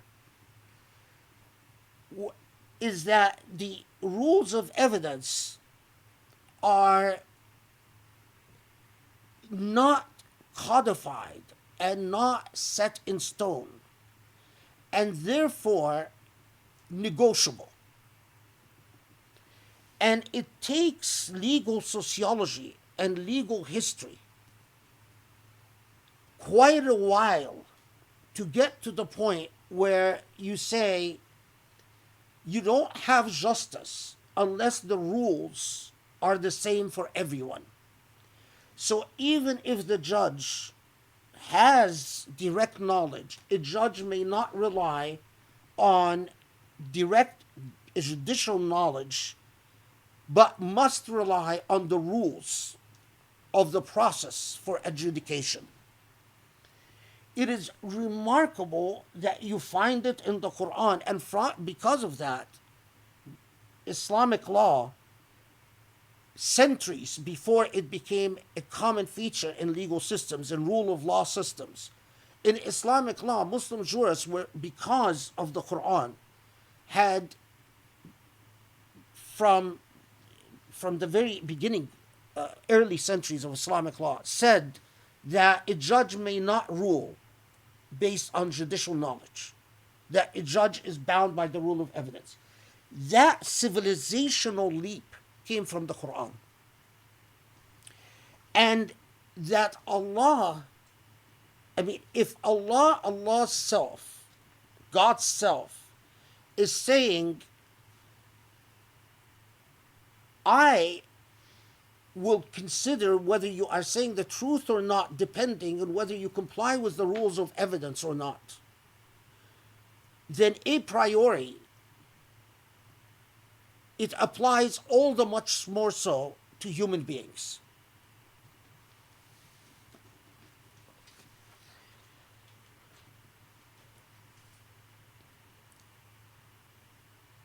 You know, and it is intentionally phrased here. You notice that it is not the Quran when it wants to talk about individuals, it talks about individuals. But here it is intentionally not phrased in terms of, well, Allah knows that Aisha is innocent, and so that is why Allah wants the four witnesses. But that either you comply with this, or as far as Allah is concerned, then you effectively, the offense you've committed is greater than the truth of the thing. Okay. And then, and precisely this point, وَلَوْلَا فَضْلُ اللَّهِ عَلَيْكُمْ وَرَحْمَتُهُ فِي الدُّنْيَا وَالْآخِرَةِ لَمَسَّكُمْ فِيمَا أَفَضْتُمْ فِيهِ عَذَابٌ عَظِيمٌ. That, so we understand when Allah says, this 14, and were it not for God's favor upon you and God's grace in this world and in the life to come, awesome suffering would indeed have inflicted you in result of all the calumny in which you indulge. When you take up, it goes on, okay, I'll come to that. But great suffering in the hereafter, we understand that if it hasn't been for God's mercy in alerting you that this is immoral conduct. But when Allah says, fi dunya wal akhirah, great suffering in the here now, this is the parts where you see Allah, where we understand the significance of the centrality of Ayatul Nur here. In that you don't understand, you might think that this is just about gossip. But this is not just about gossip. This is about the fabric of your society. This is about your solidarity as a society. This is about whether you think well of one another. Because if any moral experiment in the universe will fail if people consistently fail to give each other the benefit of doubt. There is no human endeavor free of doubt.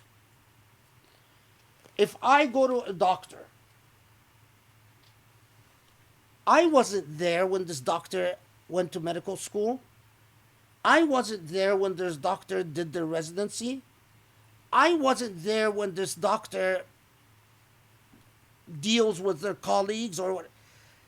I have to rely on benefit of doubt.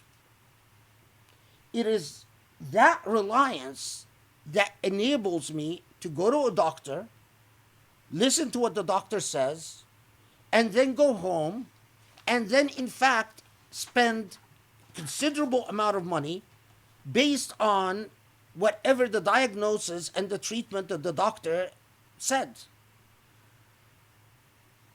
Human society is constantly functioning. No part of human endeavor is free of doubt. It is our ability to have what in law we call good faith dealing, to rely on good faith.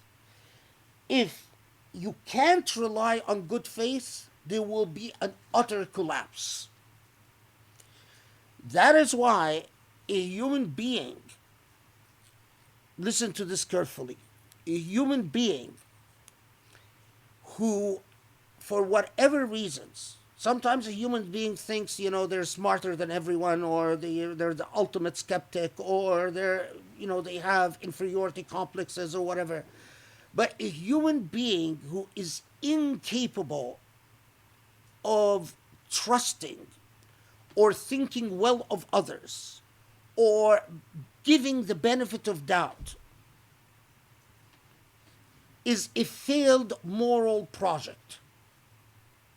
That human being will have failed relations within the family, will probably have a failed marriage, will probably have a failed career, will probably have a failed everything. The balance and mizan, the ability to exercise, while you extend benefit of doubt, but have the wisdom to know when you should sagaciously withhold benefit of doubt, is what it's all about.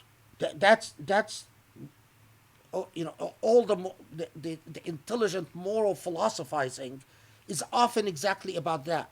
It's like, while we need good faith dealing, we need trust for things to work.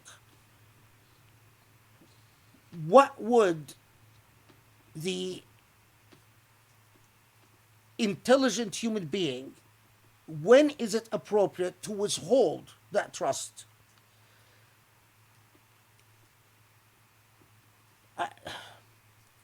One of the things that happens, you hear a lot about decolonization and so on. One of the things that sociology, if you read in sociology and cultural studies, you discover something amazing, in that societies that advanced and colonized the rest of the world functioned on a healthy system of benefit of doubt and good faith dealing. That is precisely why in these societies the barometer of corruption is manageable. There's not very high corruption, because one of the reasons that corruption seeps into society is that you don't trust. You don't trust tomorrow. You don't trust your bosses. You don't trust society. You don't trust the law. So you want to make yourself safe. So you take shortcuts, and you say, I don't care whether what the ripple effects of this decision is, I have to make myself secure. Societies that were colonized not only suffered from lack of good faith dealing within these societies, but the colonizer further exploited the barometer of trust in the society. In other words, divided and conquered. Disseminated a great deal of distrust within the societies they're colonized. And we know now from a lot of cultural studies that, the way you do that is that you strike a deal with one tribe and you give them very favorable terms, and then control the flow of information as to Why is it that you treat this tribe with such favorable terms, and at the same time, you never allow the tribes to come together to deal with you as one, but you deal with each faction, each group separately. So you say, I refuse to talk to you, all of you together, but I will talk to you separately. This is exactly what the Israelis did with the Palestinians, for instance. I will exclude this group, I will exclude that group, I will exclude this group, I will exclude that group, but I will only talk to this group. Well, you've won. You've broken. You're not making peace with the Palestinian people. You are negotiating with the Palestinian people. You are negotiating with a single Palestinian front that spells lack of good faith trust for the rest of Palestinians forever. Colonial studies, cultural studies, sociology, if again, that's why you need to be anchored in the epistemology of your age. You can't just read history. Now, so this is when Allah comes and says that Allah saved you from great suffering on this earth. This is why, and especially in the context of the Surah An-Nur, when Allah talks about light, it is as if Allah say, understand what it takes to have light in your society, in your community.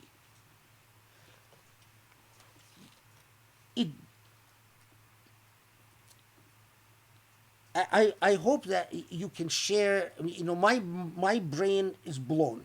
My mind was blown when I saw this. I hope that you are similarly blown by it, because when I see how Allah so directly and so simply tells us about the critical importance of what it took tens and tens and tens of books for me to learn later on. And I saw it so simply affirmed here in the Quran. It's mind-boggling. And that is why it says, if you would have thought well of yourself, quite simply, without that, you have no solidarity. And if you think you're going to be able to achieve anything in terms of an actual moral mission, if you can't honor one another, and this I want to emphasize this because this will become core. If you can't honor one another, if you can't dignify one another. Okay. And this again is reaffirmed. لولا إذ سمعتموه قلتم ما يكون لنا أن نتكلم بهذا سبحانك هذا بهتان عظيم يعظكم الله أن تعودوا لمثله أبدا إن كنتم مؤمنين. So this is 16 and 17. 15? Don't skip 15. Oh, yeah. Okay, I skipped 15. No. Okay, yeah. Oh, yes. Yeah, you're right. I did skip 15. إذ تلقونه بألسنتكم وتقولون بأفواهكم ما ليس لكم به علم وتحسبونه هينا وهو عند الله عظيم. You put it well, first let's do the translation and then I'll comment on it. When you take up with your tongues, uttering with your mouth something of which you have no knowledge, and deeming it a light matter, whereas in the sight of God it is an awful thing. We can sit here and I can go through the ahadith from the Prophet ﷺ for an hour that talks about how one's tongue, a human's tongue, can plummet them in the depth of hell. speech matters. And this is one of the, again, a society that doesn't understand the importance of what you utter, what you express, is a society that cannot build good faith and cannot build dignity. That you might, it is as simple as, well, I'm not saying anything.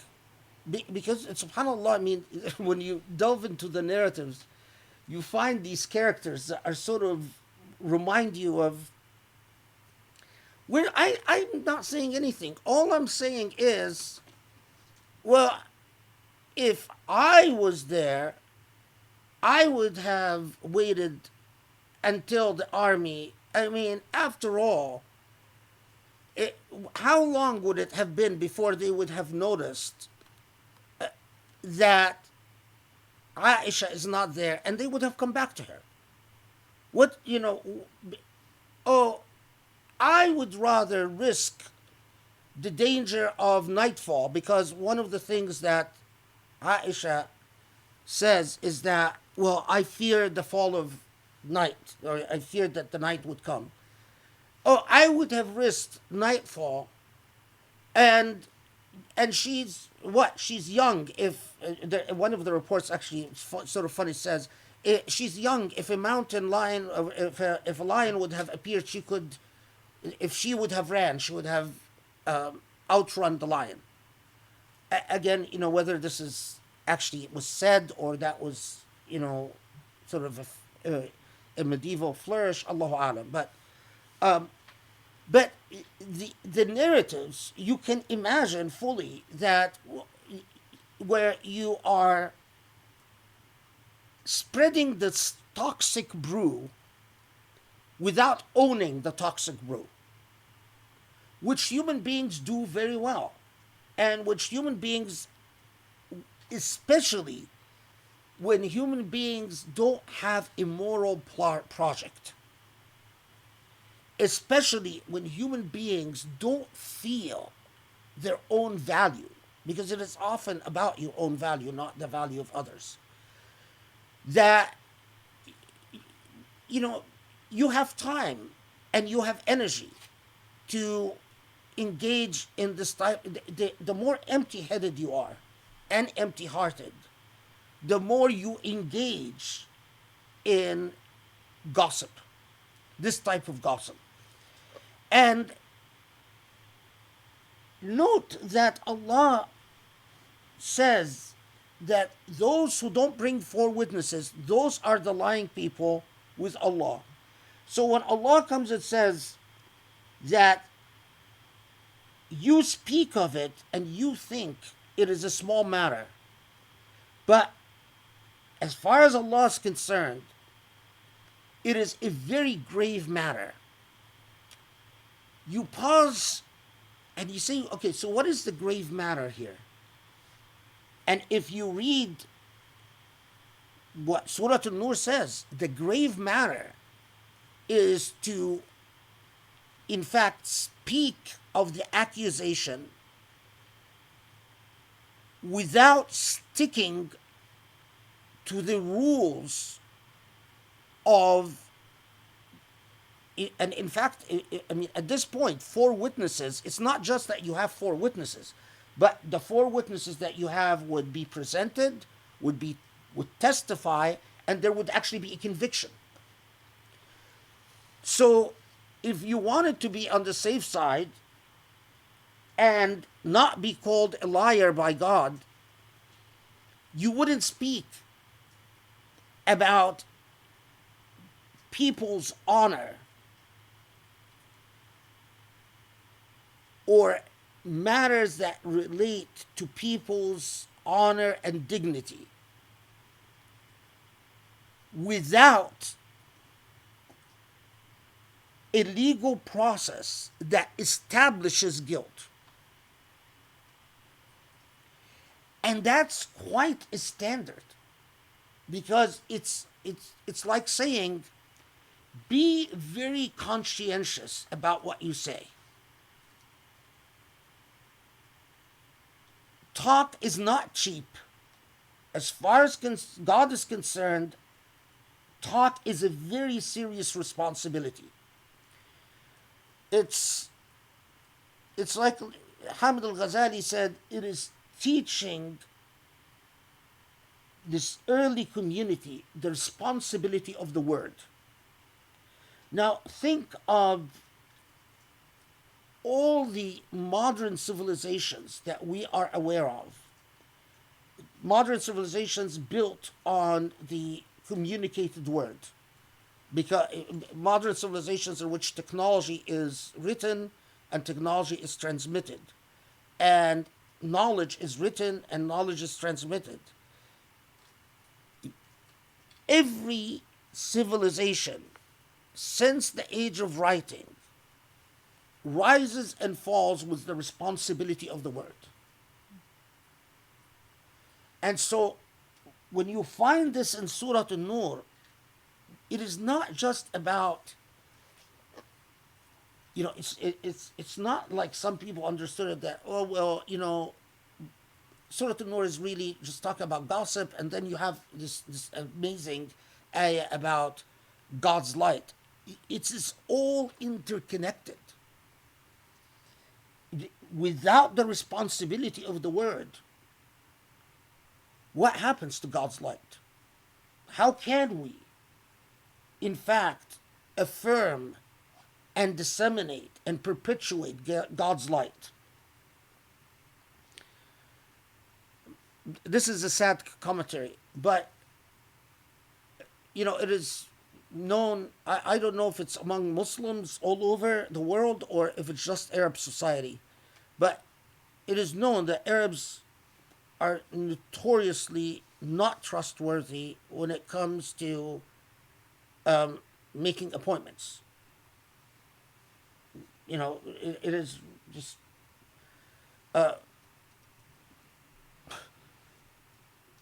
one of the shuyukh,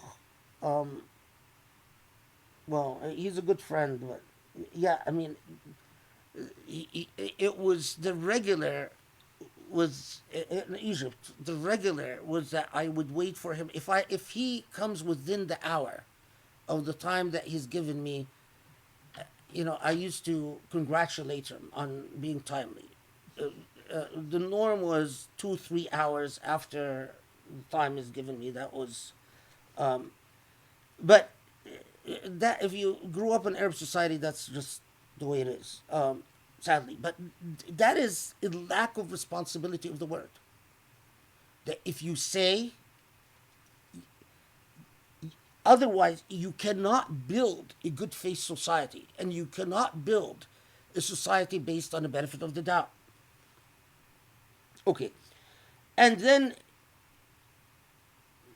لولا إذ سمعته قلت ما يكون لنا. This is now 16, which okay. And once again, this is Muhammad Asad translator. Why do you not say, whenever you hear such a rumor, it does not behove us to speak of this? O thou who art limitless in thy glory, this is an awesome calumny. A God admonishes you hereby, lest you ever revert to the like of the sin, if you are truly believers. For God makes God's messages clear unto you, and God is all-knowing and wise.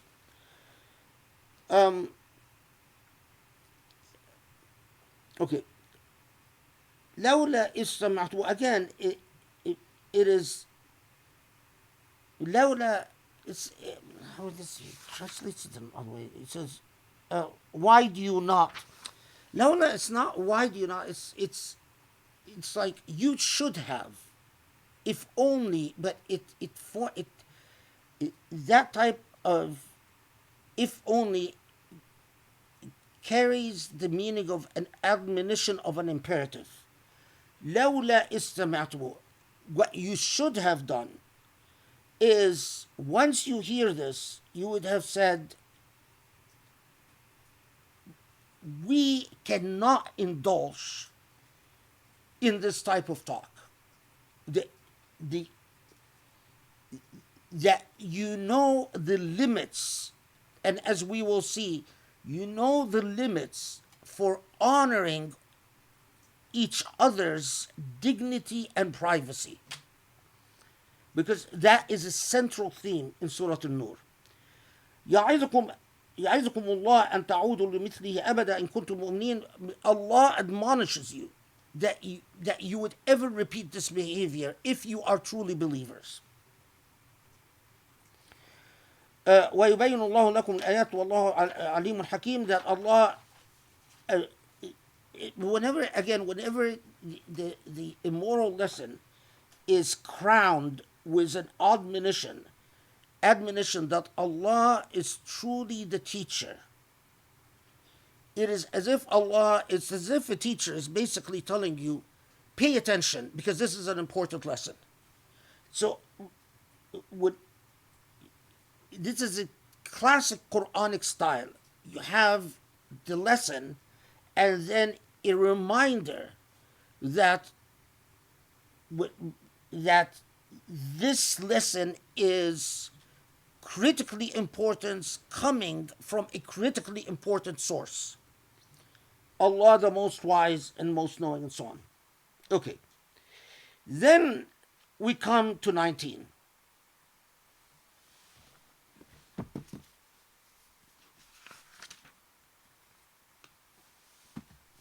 إن الذين يحبون أن تشيع الفاحشة في الذين آمنوا لهم عذاب أليم في الدنيا والآخرة والله يعلم وأنتم لا تعلمون ولولا فضل الله عليكم ورحمته وأن الله رؤوف رحيم.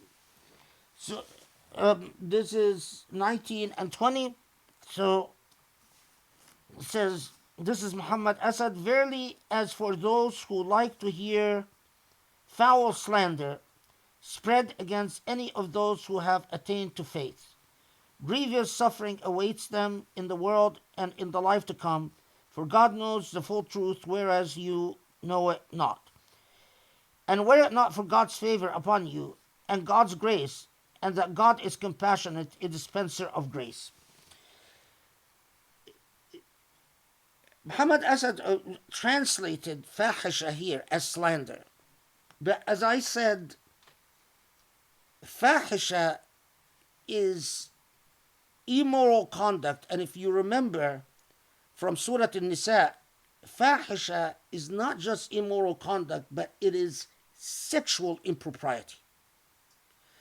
And the significance here is, as I noted, that those who claimed that they are speaking out because they have to stand firm against the hanky-panky that it might be going on in Medinan society, and especially, such a young woman. And of course, it is significant that she is the daughter of Abu Bakr as-Siddiq. It is, and if we would have a time machine and go back, those who dare not criticize the Prophet ﷺ or criticize Abu Bakr,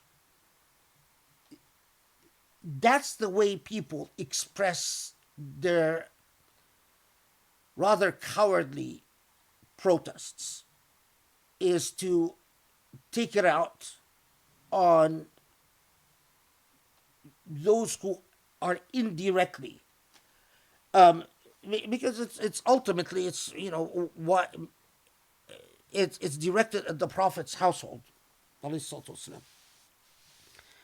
so that Allah then comes and says, no, the fahisha is the gossip. It is not just the zina. Zina is fahisha, but the gossip about zina and the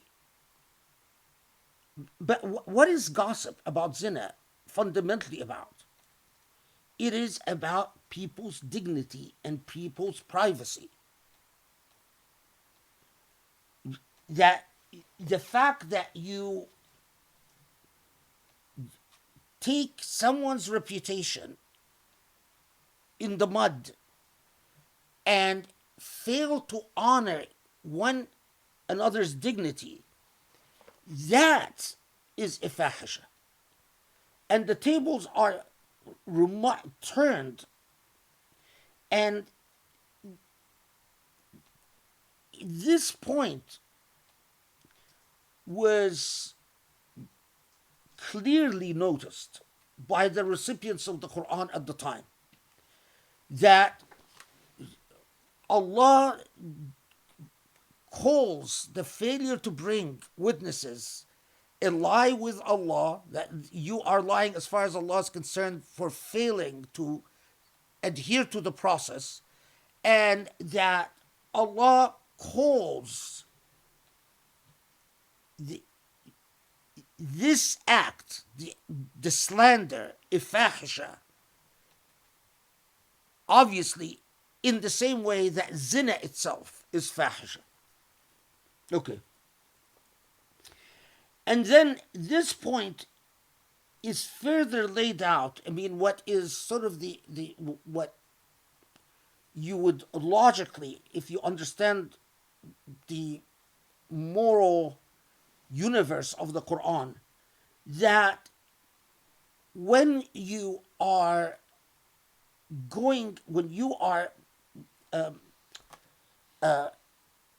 what is the expression I'm looking for? When you are taking one another down, when you are violating one another's honor, when you are violating one another's dignity and privacy, what is that? It is shaitan. What shaitan wants.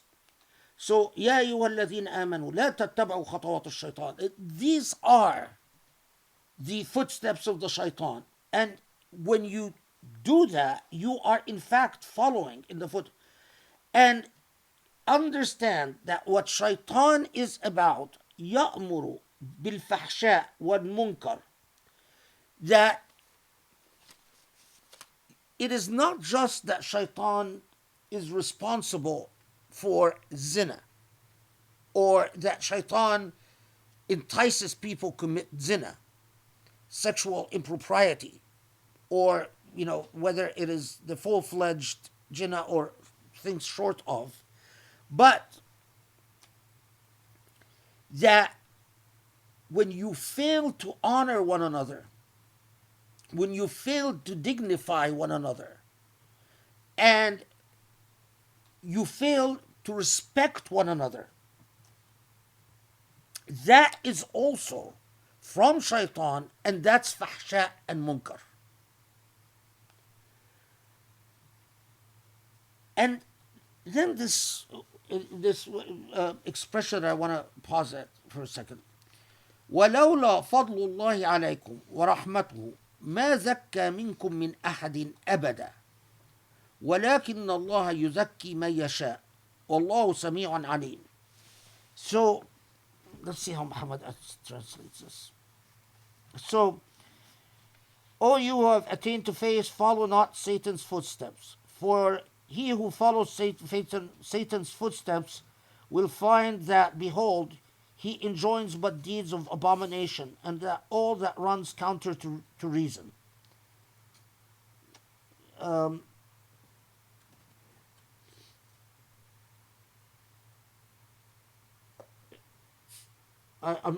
trying to see what he translated as runs counter to reason. Well, there is a footnote there, but munkar. Okay, yeah, okay, I get it.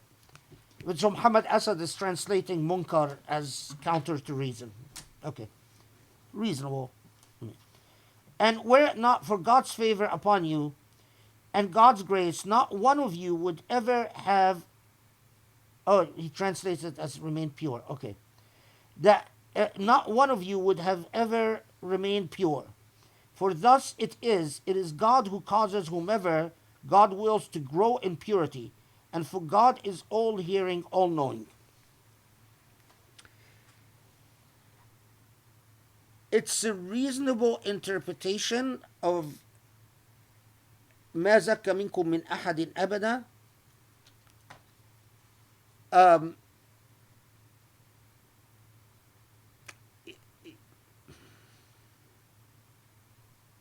Reasonable interpretation, but okay.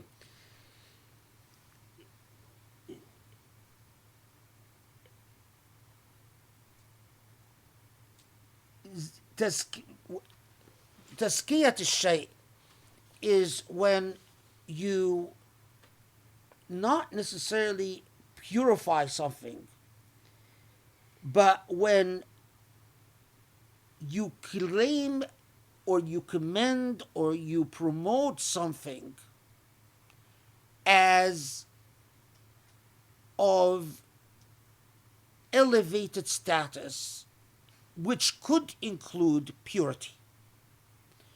So, for instance, we say, لا أزكي أحد على الله, that would not be for me to tell Allah who is commendable or not commendable, because Allah knows. Or it is inappropriate that I would pretend that I am in a position to decide who has what status with God. Only God knows the true status of people. So when you say لا أزكي أحد على الله, that's what I mean. But here, notice that it is Allah who says that, note that if it hasn't been for Allah's fadl and Allah's rahmah, ما زكى منكم من أحد أبدا, none of you would in fact be in a position to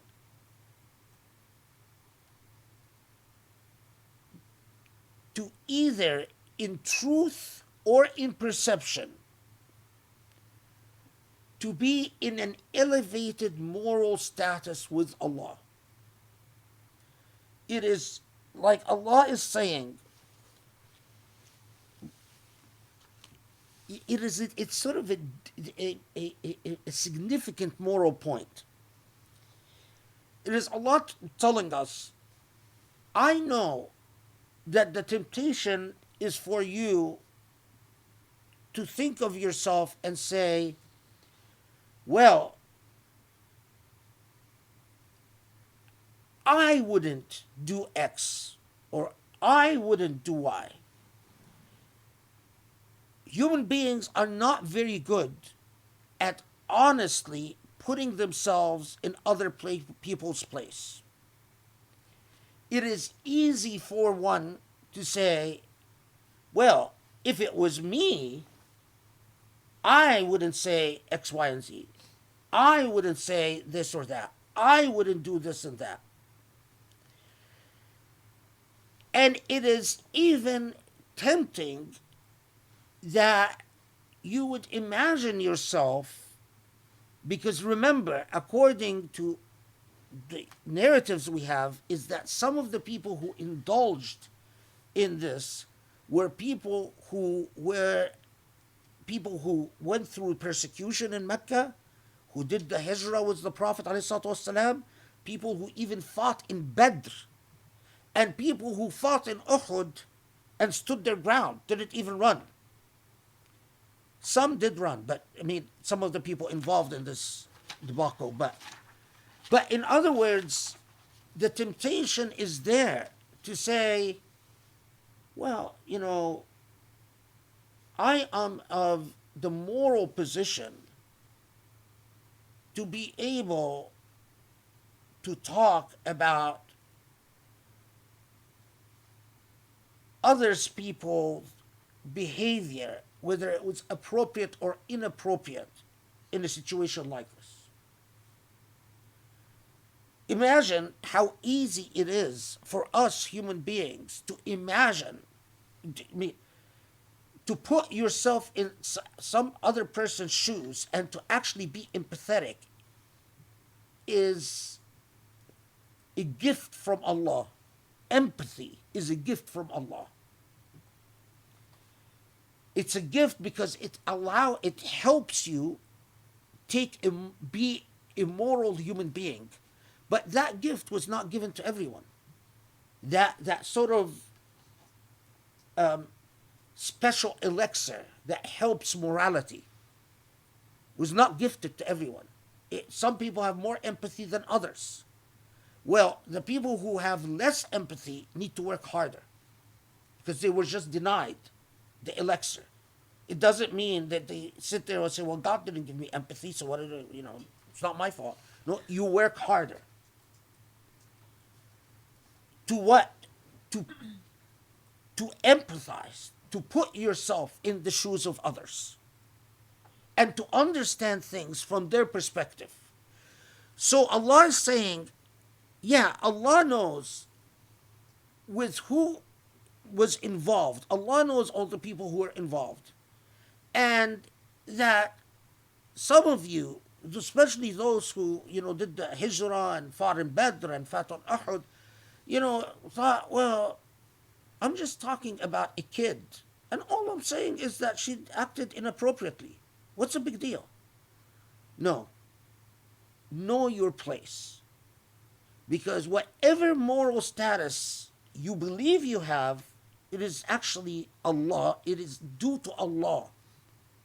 Because if Allah would put the screws on you, would hold you to real ethical standard, all of you would fail.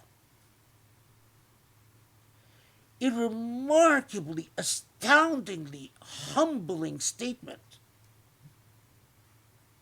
So when you read Hassan ibn Thabit, his famous poem apologizing to Aisha, is that when he heard this ayah and he started crying, and I wish I could remember his famous poem now. I used to have it memorized, but now I forgot it. When the poem where he apologized to Aisha, that, oh my God, if you don't get that creeping arrogance that says, well, I've been with the Prophet for 10 years, and I did the hijrah with the Prophet. And, I fought in Badr, and I fought in Uhud, and I've been there all along. So, it can't be that God would criticize me. No. Inappropriate behavior is inappropriate behavior, regardless of what you think your status and your position is. Again, I often say this. It is in these micro discourses that you see the real proof that the author of this book could not have been human. This is not a way a human being would talk to his colleagues and to his trusted friends and the ones he relies on. And even the implication, well, if God is speaking so resolutely about who is wrong and who is right, as you find in some of the Musnad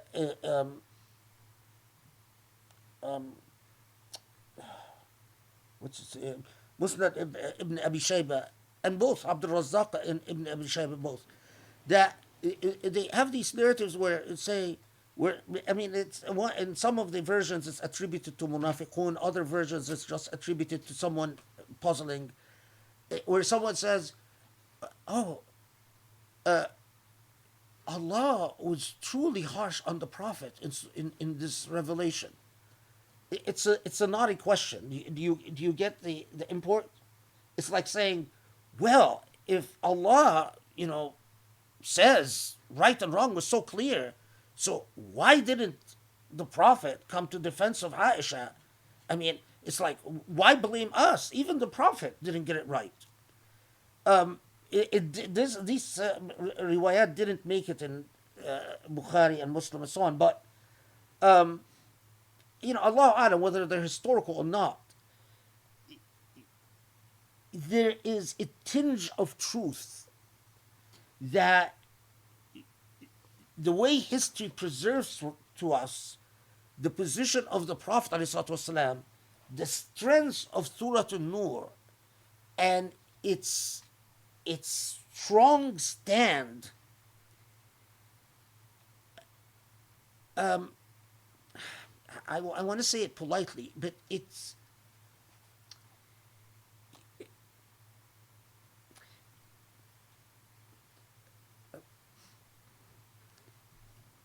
the Prophet ﷺ was the author of the Quran worried about flattering himself or making himself look good, well, this is not what you say. You see what I'm saying? I mean, this is a,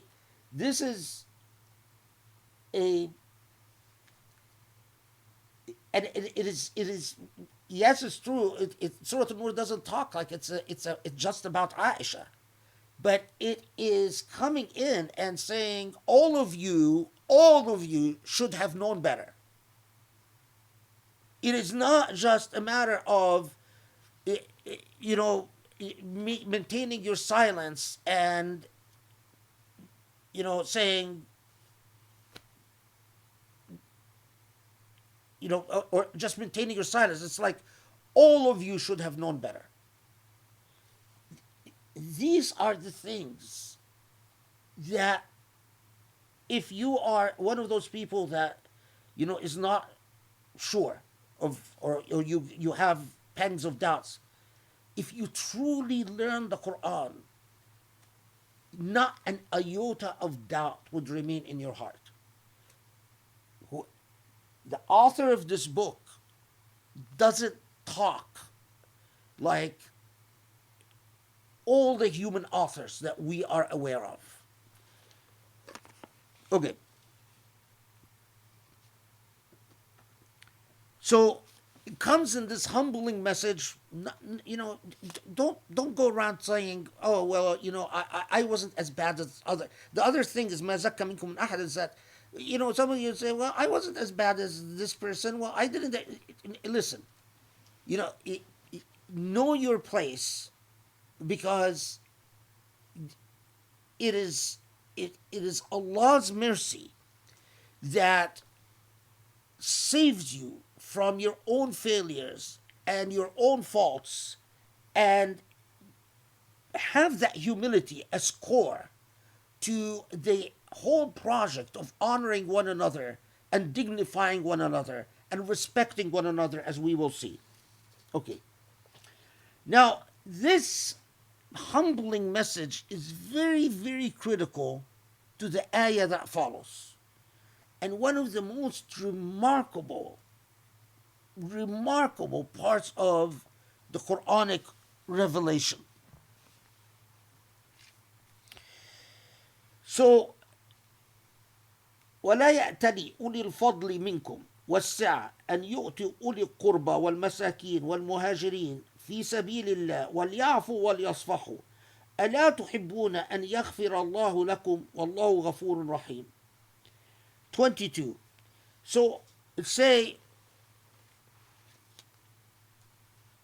after saying, don't think, when you know the context, when Allah is saying, don't think any of you that your position or your stature, what happened is that one of, I already mentioned Mistah, who's Mistah bin Athatha was one of the people who insisted, or was him and his wife both were very critical of Aisha.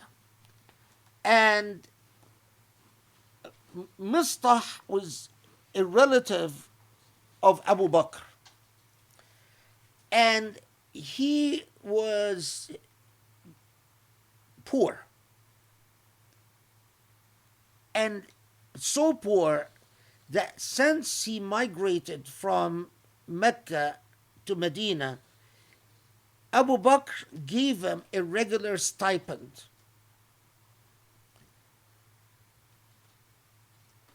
But when this incident happened, now, when you research the personality of Mistah and his wife,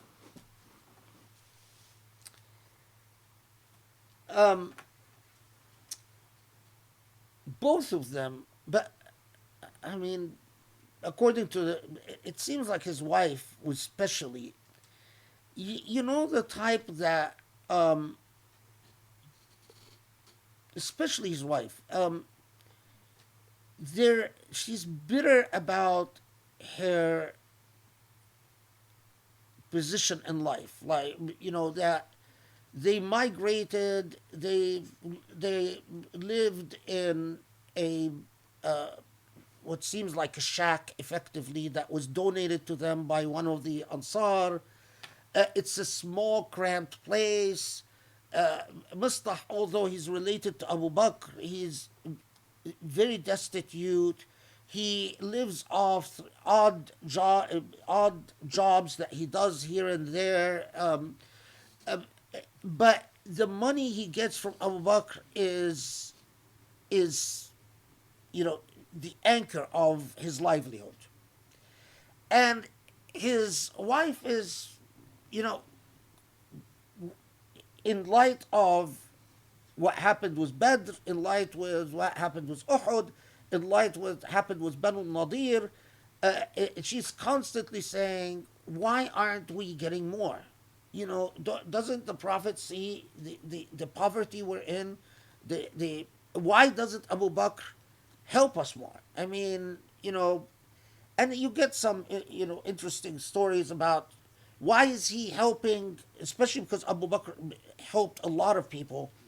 Why is he helping poor people who are Ansar, who are native Medinians, instead of fellow Muhajirun? And even, you know, he's helping foreigners instead of helping his own relatives. I mean, what is this? Why instead? I heard he gave this and this family this and that and that. You know, instead of helping these people, why not helping us?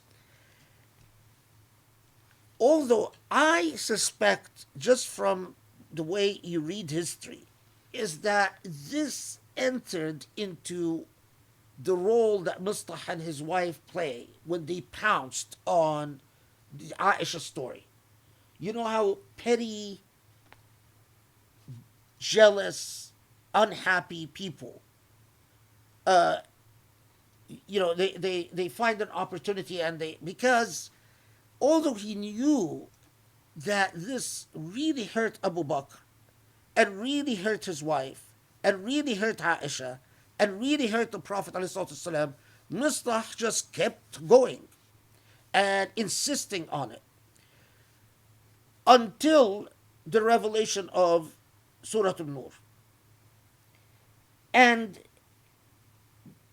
when the first part of Surah An-Nur is revealed, and immediately Abu Bakr swears after this that I will not help Mistah and his wife with a single dime from here on onwards. They slandered my daughter, they slandered the Prophet ﷺ, they dishonored my entire family, and after that they still expect to receive a stipend from me? Forget it. And the Quran comes and humbles Abu Bakr and orders him, according to the Prophet ﷺ, who tells Abu Bakr that this is precisely what it means, that no, wouldn't you love for Allah to forgive your faults? And Abu Bakr hears this and says, indeed, I would love for Allah to forgive my faults, and reneges or goes back on his promise never to help Mustah and restores the stipend. Now, unfortunately, we tell stories like this as if we're telling, little children fairy tales. Stop and ponder. Stop and ponder. Any one of us in Abu Bakr's position, I think, would have similarly said, I am not helping these people with a dime. Do you want to slander me, slander my family, and continue receiving my money? Why would Allah come to a man like Abu Bakr and say, don't think so highly of yourself? Wouldn't you like Allah to forgive you? Go back and help Mustah despite what Mustah did. I mean, what is the moral lesson being conveyed? And again, for those Muslims who are influenced by Islamophobia in our day and age, people, think, use your brain. If your book was from any source but a divine source, the prophet who just had his wife maligned, who just was embarrassed by the entire incident, by the Quran coming and saying, you know what? You shouldn't have even entertained this talk. Goes and says to his close, the father of his wife, oh no, you should forgive Mustah and restore payment. Use your brain. All these.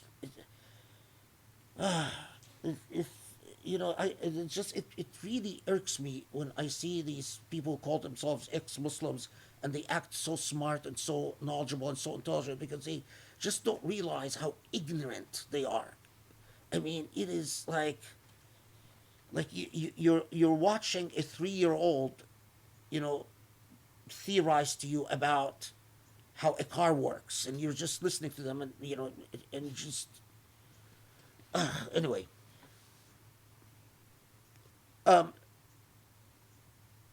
What is the moral point being registered here, and why? Yeah, Allah could say, well, Mustah deserves it. Well, he definitely deserved it. I mean, him and his wife. I mean, what type of behavior is that? But that is not the point.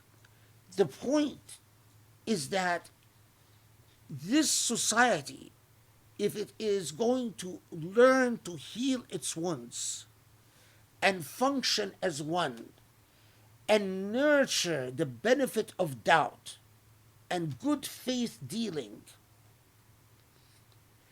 it cannot stumble over old injuries. It cannot say, if we get into this realm of, yes, but you did to me XYZ, but you did this, but I did this, but you did this, we're not going to move forward.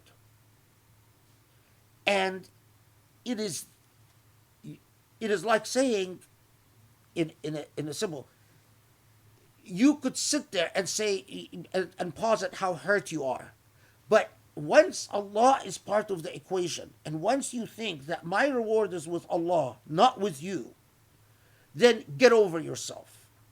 Then move on. Allah is not interested in hearing about how hurt you are. There's no space for that. Move on. This is why this is called Surah An-Nur. If you sit and you think about everything you're hearing, you are hearing about how light is spreading through the various channels to remove darkness. What time is it? Is it Maghrib or? Mhm. Oh, 9:20. Okay, let's stop to pray Maghrib, and Well, if we're gonna depend, like we have until 10:50 for Isha, so I don't know what time we're gonna finish talking about with Maghrib. Like a Hanafa time or oh, okay. You know what? I'm going to go till okay. So let's not pray Maghrib because we have. So what we'll do is we'll go till 10 and then we'll pray Maghrib. Then we'll finish the halaqah and pray Maghrib at 10. So, but so we'll go for another half hour, inshallah. Is that okay? Um, and then we'll stop and then we'll pray Maghrib. But let's take a 2 minute break. Uh, Bismillah ar-Rahman ar-Rahim.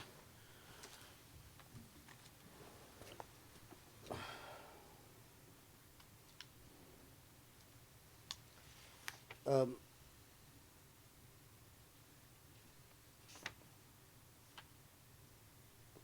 yeah, the other thing I should also mention is that there are reports that it wasn't just Abu Bakr um, who swore to cut off Mistah, but there were others as well. I don't remember the names, but there were reportedly others who, as who similarly said, okay, we're not going to help, no longer help the people we used to help who were involved in Hadith al-Ifk. Um, okay, and no, I should do it. There is a hadith attributed to the Prophet, um, which says it's a very short. It says al المؤمن ثلثاه تغافل. What it means is that 2/3 of the moral character of a true believer is to overlook um, overlook offenses, to not stop, and not just التغافل here doesn't just means to overlook being offended, but also to make excuses for people, to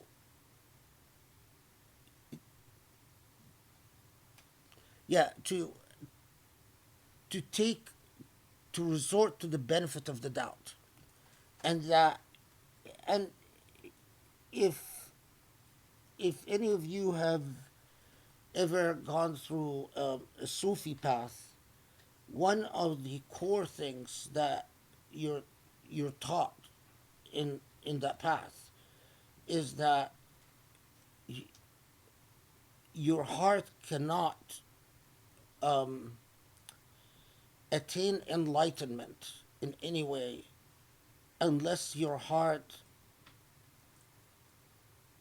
um, abandons vehemence and rancor and gripes, that basically all these things, you know they might not ever do anything to the people that you're upset with or angry with or whatever, but they're all directed against the self. They're all eat away at you. um, okay.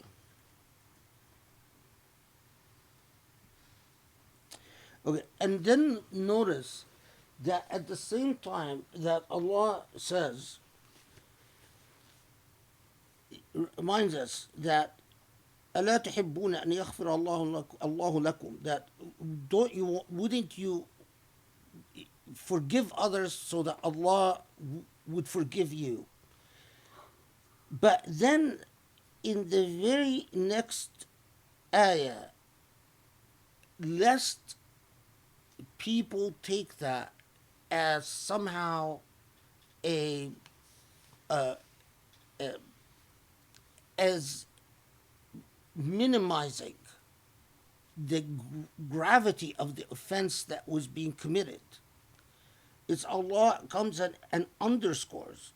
No, this forgiveness is despite the gravity of the offense. So إن الذين يرمون المحصنات الغافلات المؤمنات لعنوا في الدنيا والآخرة ولهم عذاب عظيم. That at this point Allah says, and those who slander, and let's see how Muhammad Asad translates the 23, that those who falsely those who slander and accuse chaste women, Muhammad Asad says, who may have been unthinkingly careless but have remained true to their faith, shall be rejected from God's grace in this world as well as the life to come. An awesome suffering awaits them on the day when their own tongues and hands and feet will bear witness against them by recalling all that they did.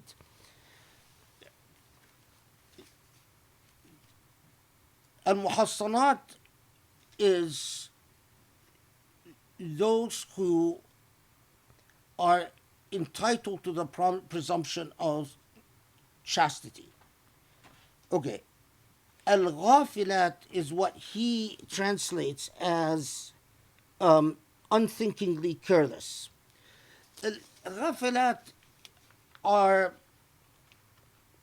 could mean those who were unthinkingly careless, but I don't think it necessarily means that. Al-Ghafilat could basically means those who are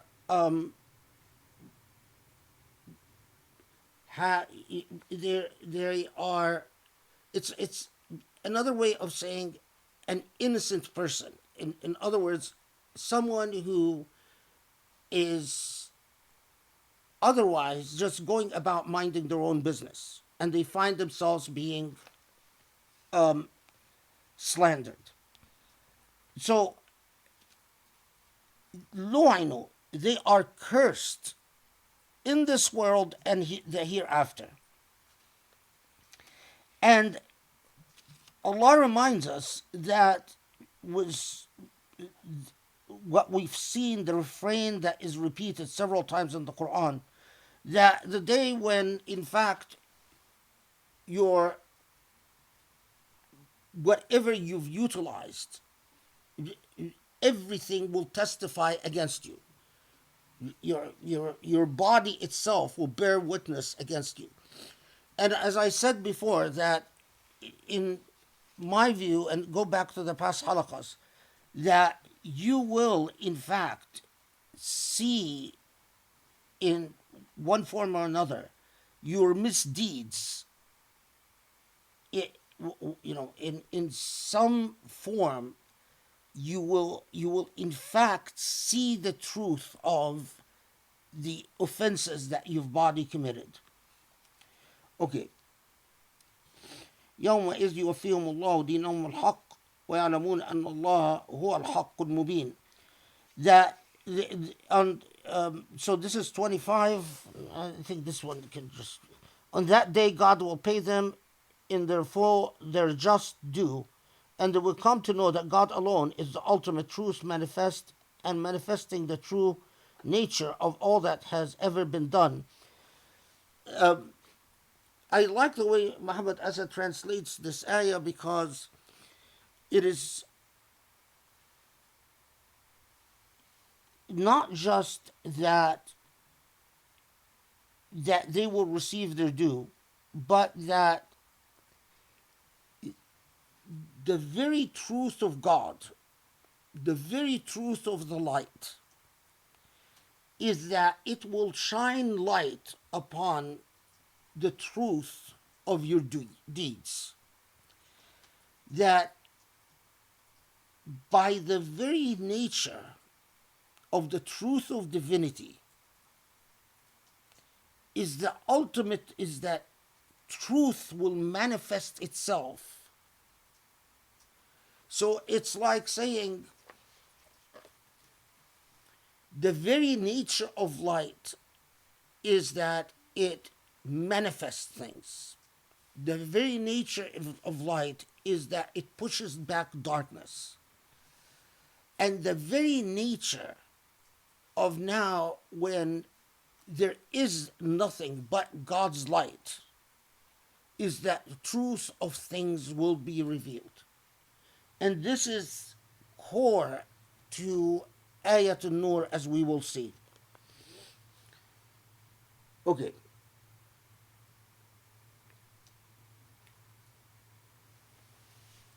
الخبيثات للخبيثين والخبيثون للخبيثات والطيبات للطيبين والطيبون للطيبات أولئك مبرؤون مما يقولون لهم مغفرة ورزق كريم.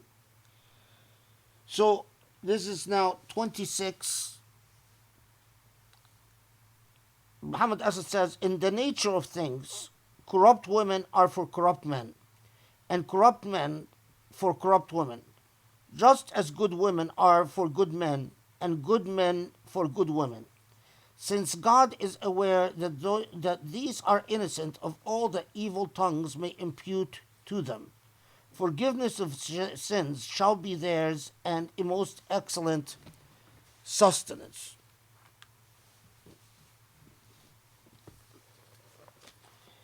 So,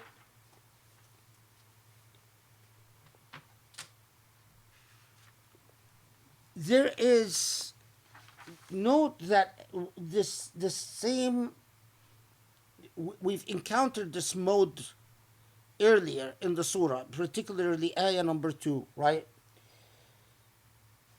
But here, in this context, it serves a slightly different emphasis.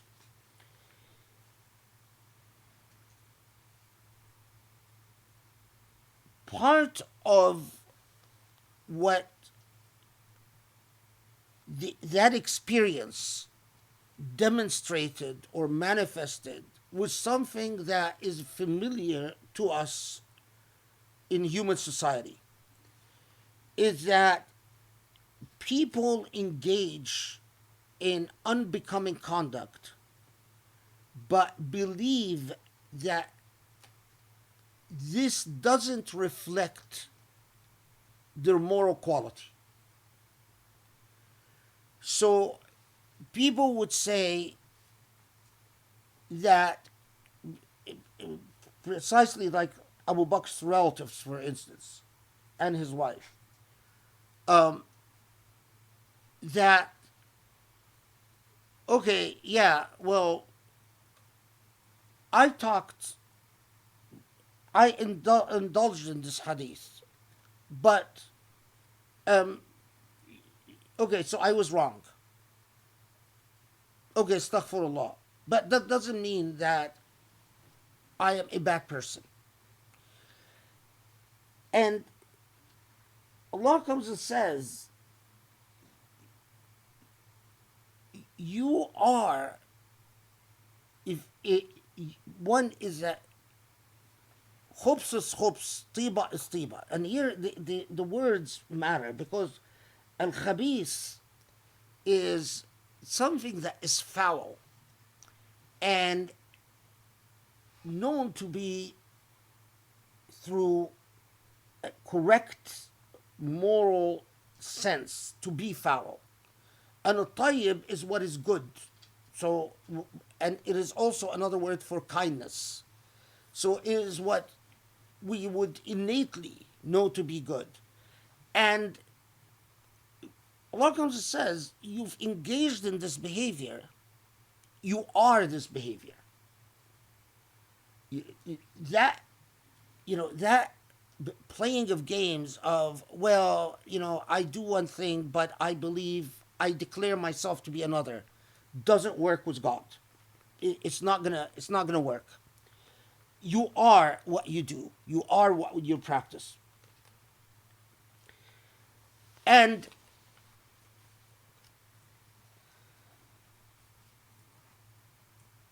Allah knows that those who are innocent, regardless of what people said about them. So again, it is simply putting dots where they belong. There is a narrative about this ayah 23 that one of the things among the things that Medinian society labored under is that when women would convert to Islam and join the Prophet ﷺ in Medina, in other words, a woman kharajat lil hijra, a woman would become a muhajira, that the Meccans, and in some reports also the hypocrites, would spread rumors that إنما خرجت لتفجر, that in fact the reason she migrated is, and here the narratives are very fascinating, because they say, some narratives say that they would say that the reason she migrated is, she just fell in love with some guy in Medina and she's basically abandoning her husband and her family to go join her lover. Or, she's just a loose woman and she wants to go in Medina and, be promiscuous, because the women of Medina are known to be more liberal than the women of Mecca. Other narratives that she left. She says it's because she converted to Islam, but it is just an excuse for. And they would malign her reputation. And this, according to these narratives, weighed on the women the muhajirat, who had come to Mecca, knowing that the families that they left behind in Mecca are now had heard all these awful rumors about them, and and so on and so forth, and this ayah, according to these narratives, came to confirm to them that, or to assure them that Allah knows who is a khabith and who's a tayyib. And the world talking about you doesn't change the reality of what Allah knows. Whether that was an occasion for revelation, I doubt. I mean, the context of the ayah, but whether it clearly applies to the situation, which I think described the historical reality, yes, it does. Or at least clearly, the people who received Surah An-Nur clearly understood this ayah as to also apply to this situation. In other words, the maligning of the reputation of al-Muhajirat. Okay, what time is it? Okay, close.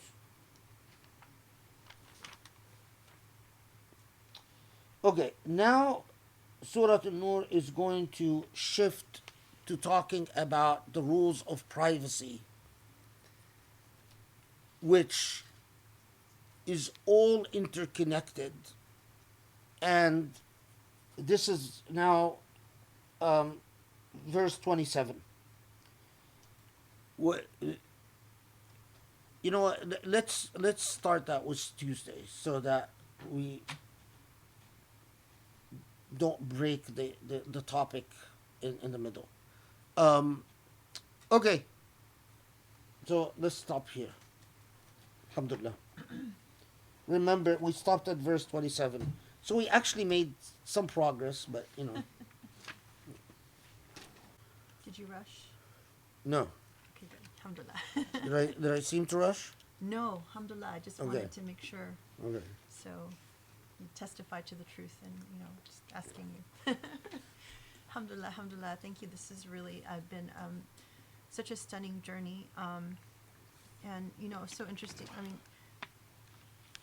I guess I wanted to say, this is something I wrote a little bit about in my weekly email, is that it's like, I mean, we've seen throughout this whole journey that the things that we cover are really amplified by what's happening in, like, outside of the Holocaust too. And at the end of last Holocaust session, you had said something about how, it's interesting about how people were sort of freaking out about, like, my Jordan Peterson talk in Hamza Yusuf, because it's like, why didn't you, rein this woman in, and she's like going off or whatever. Yeah, why didn't I rein my wife in and, put her in her place and All that prevent stuff. her from saying all these... Listen, I have no control over my wife.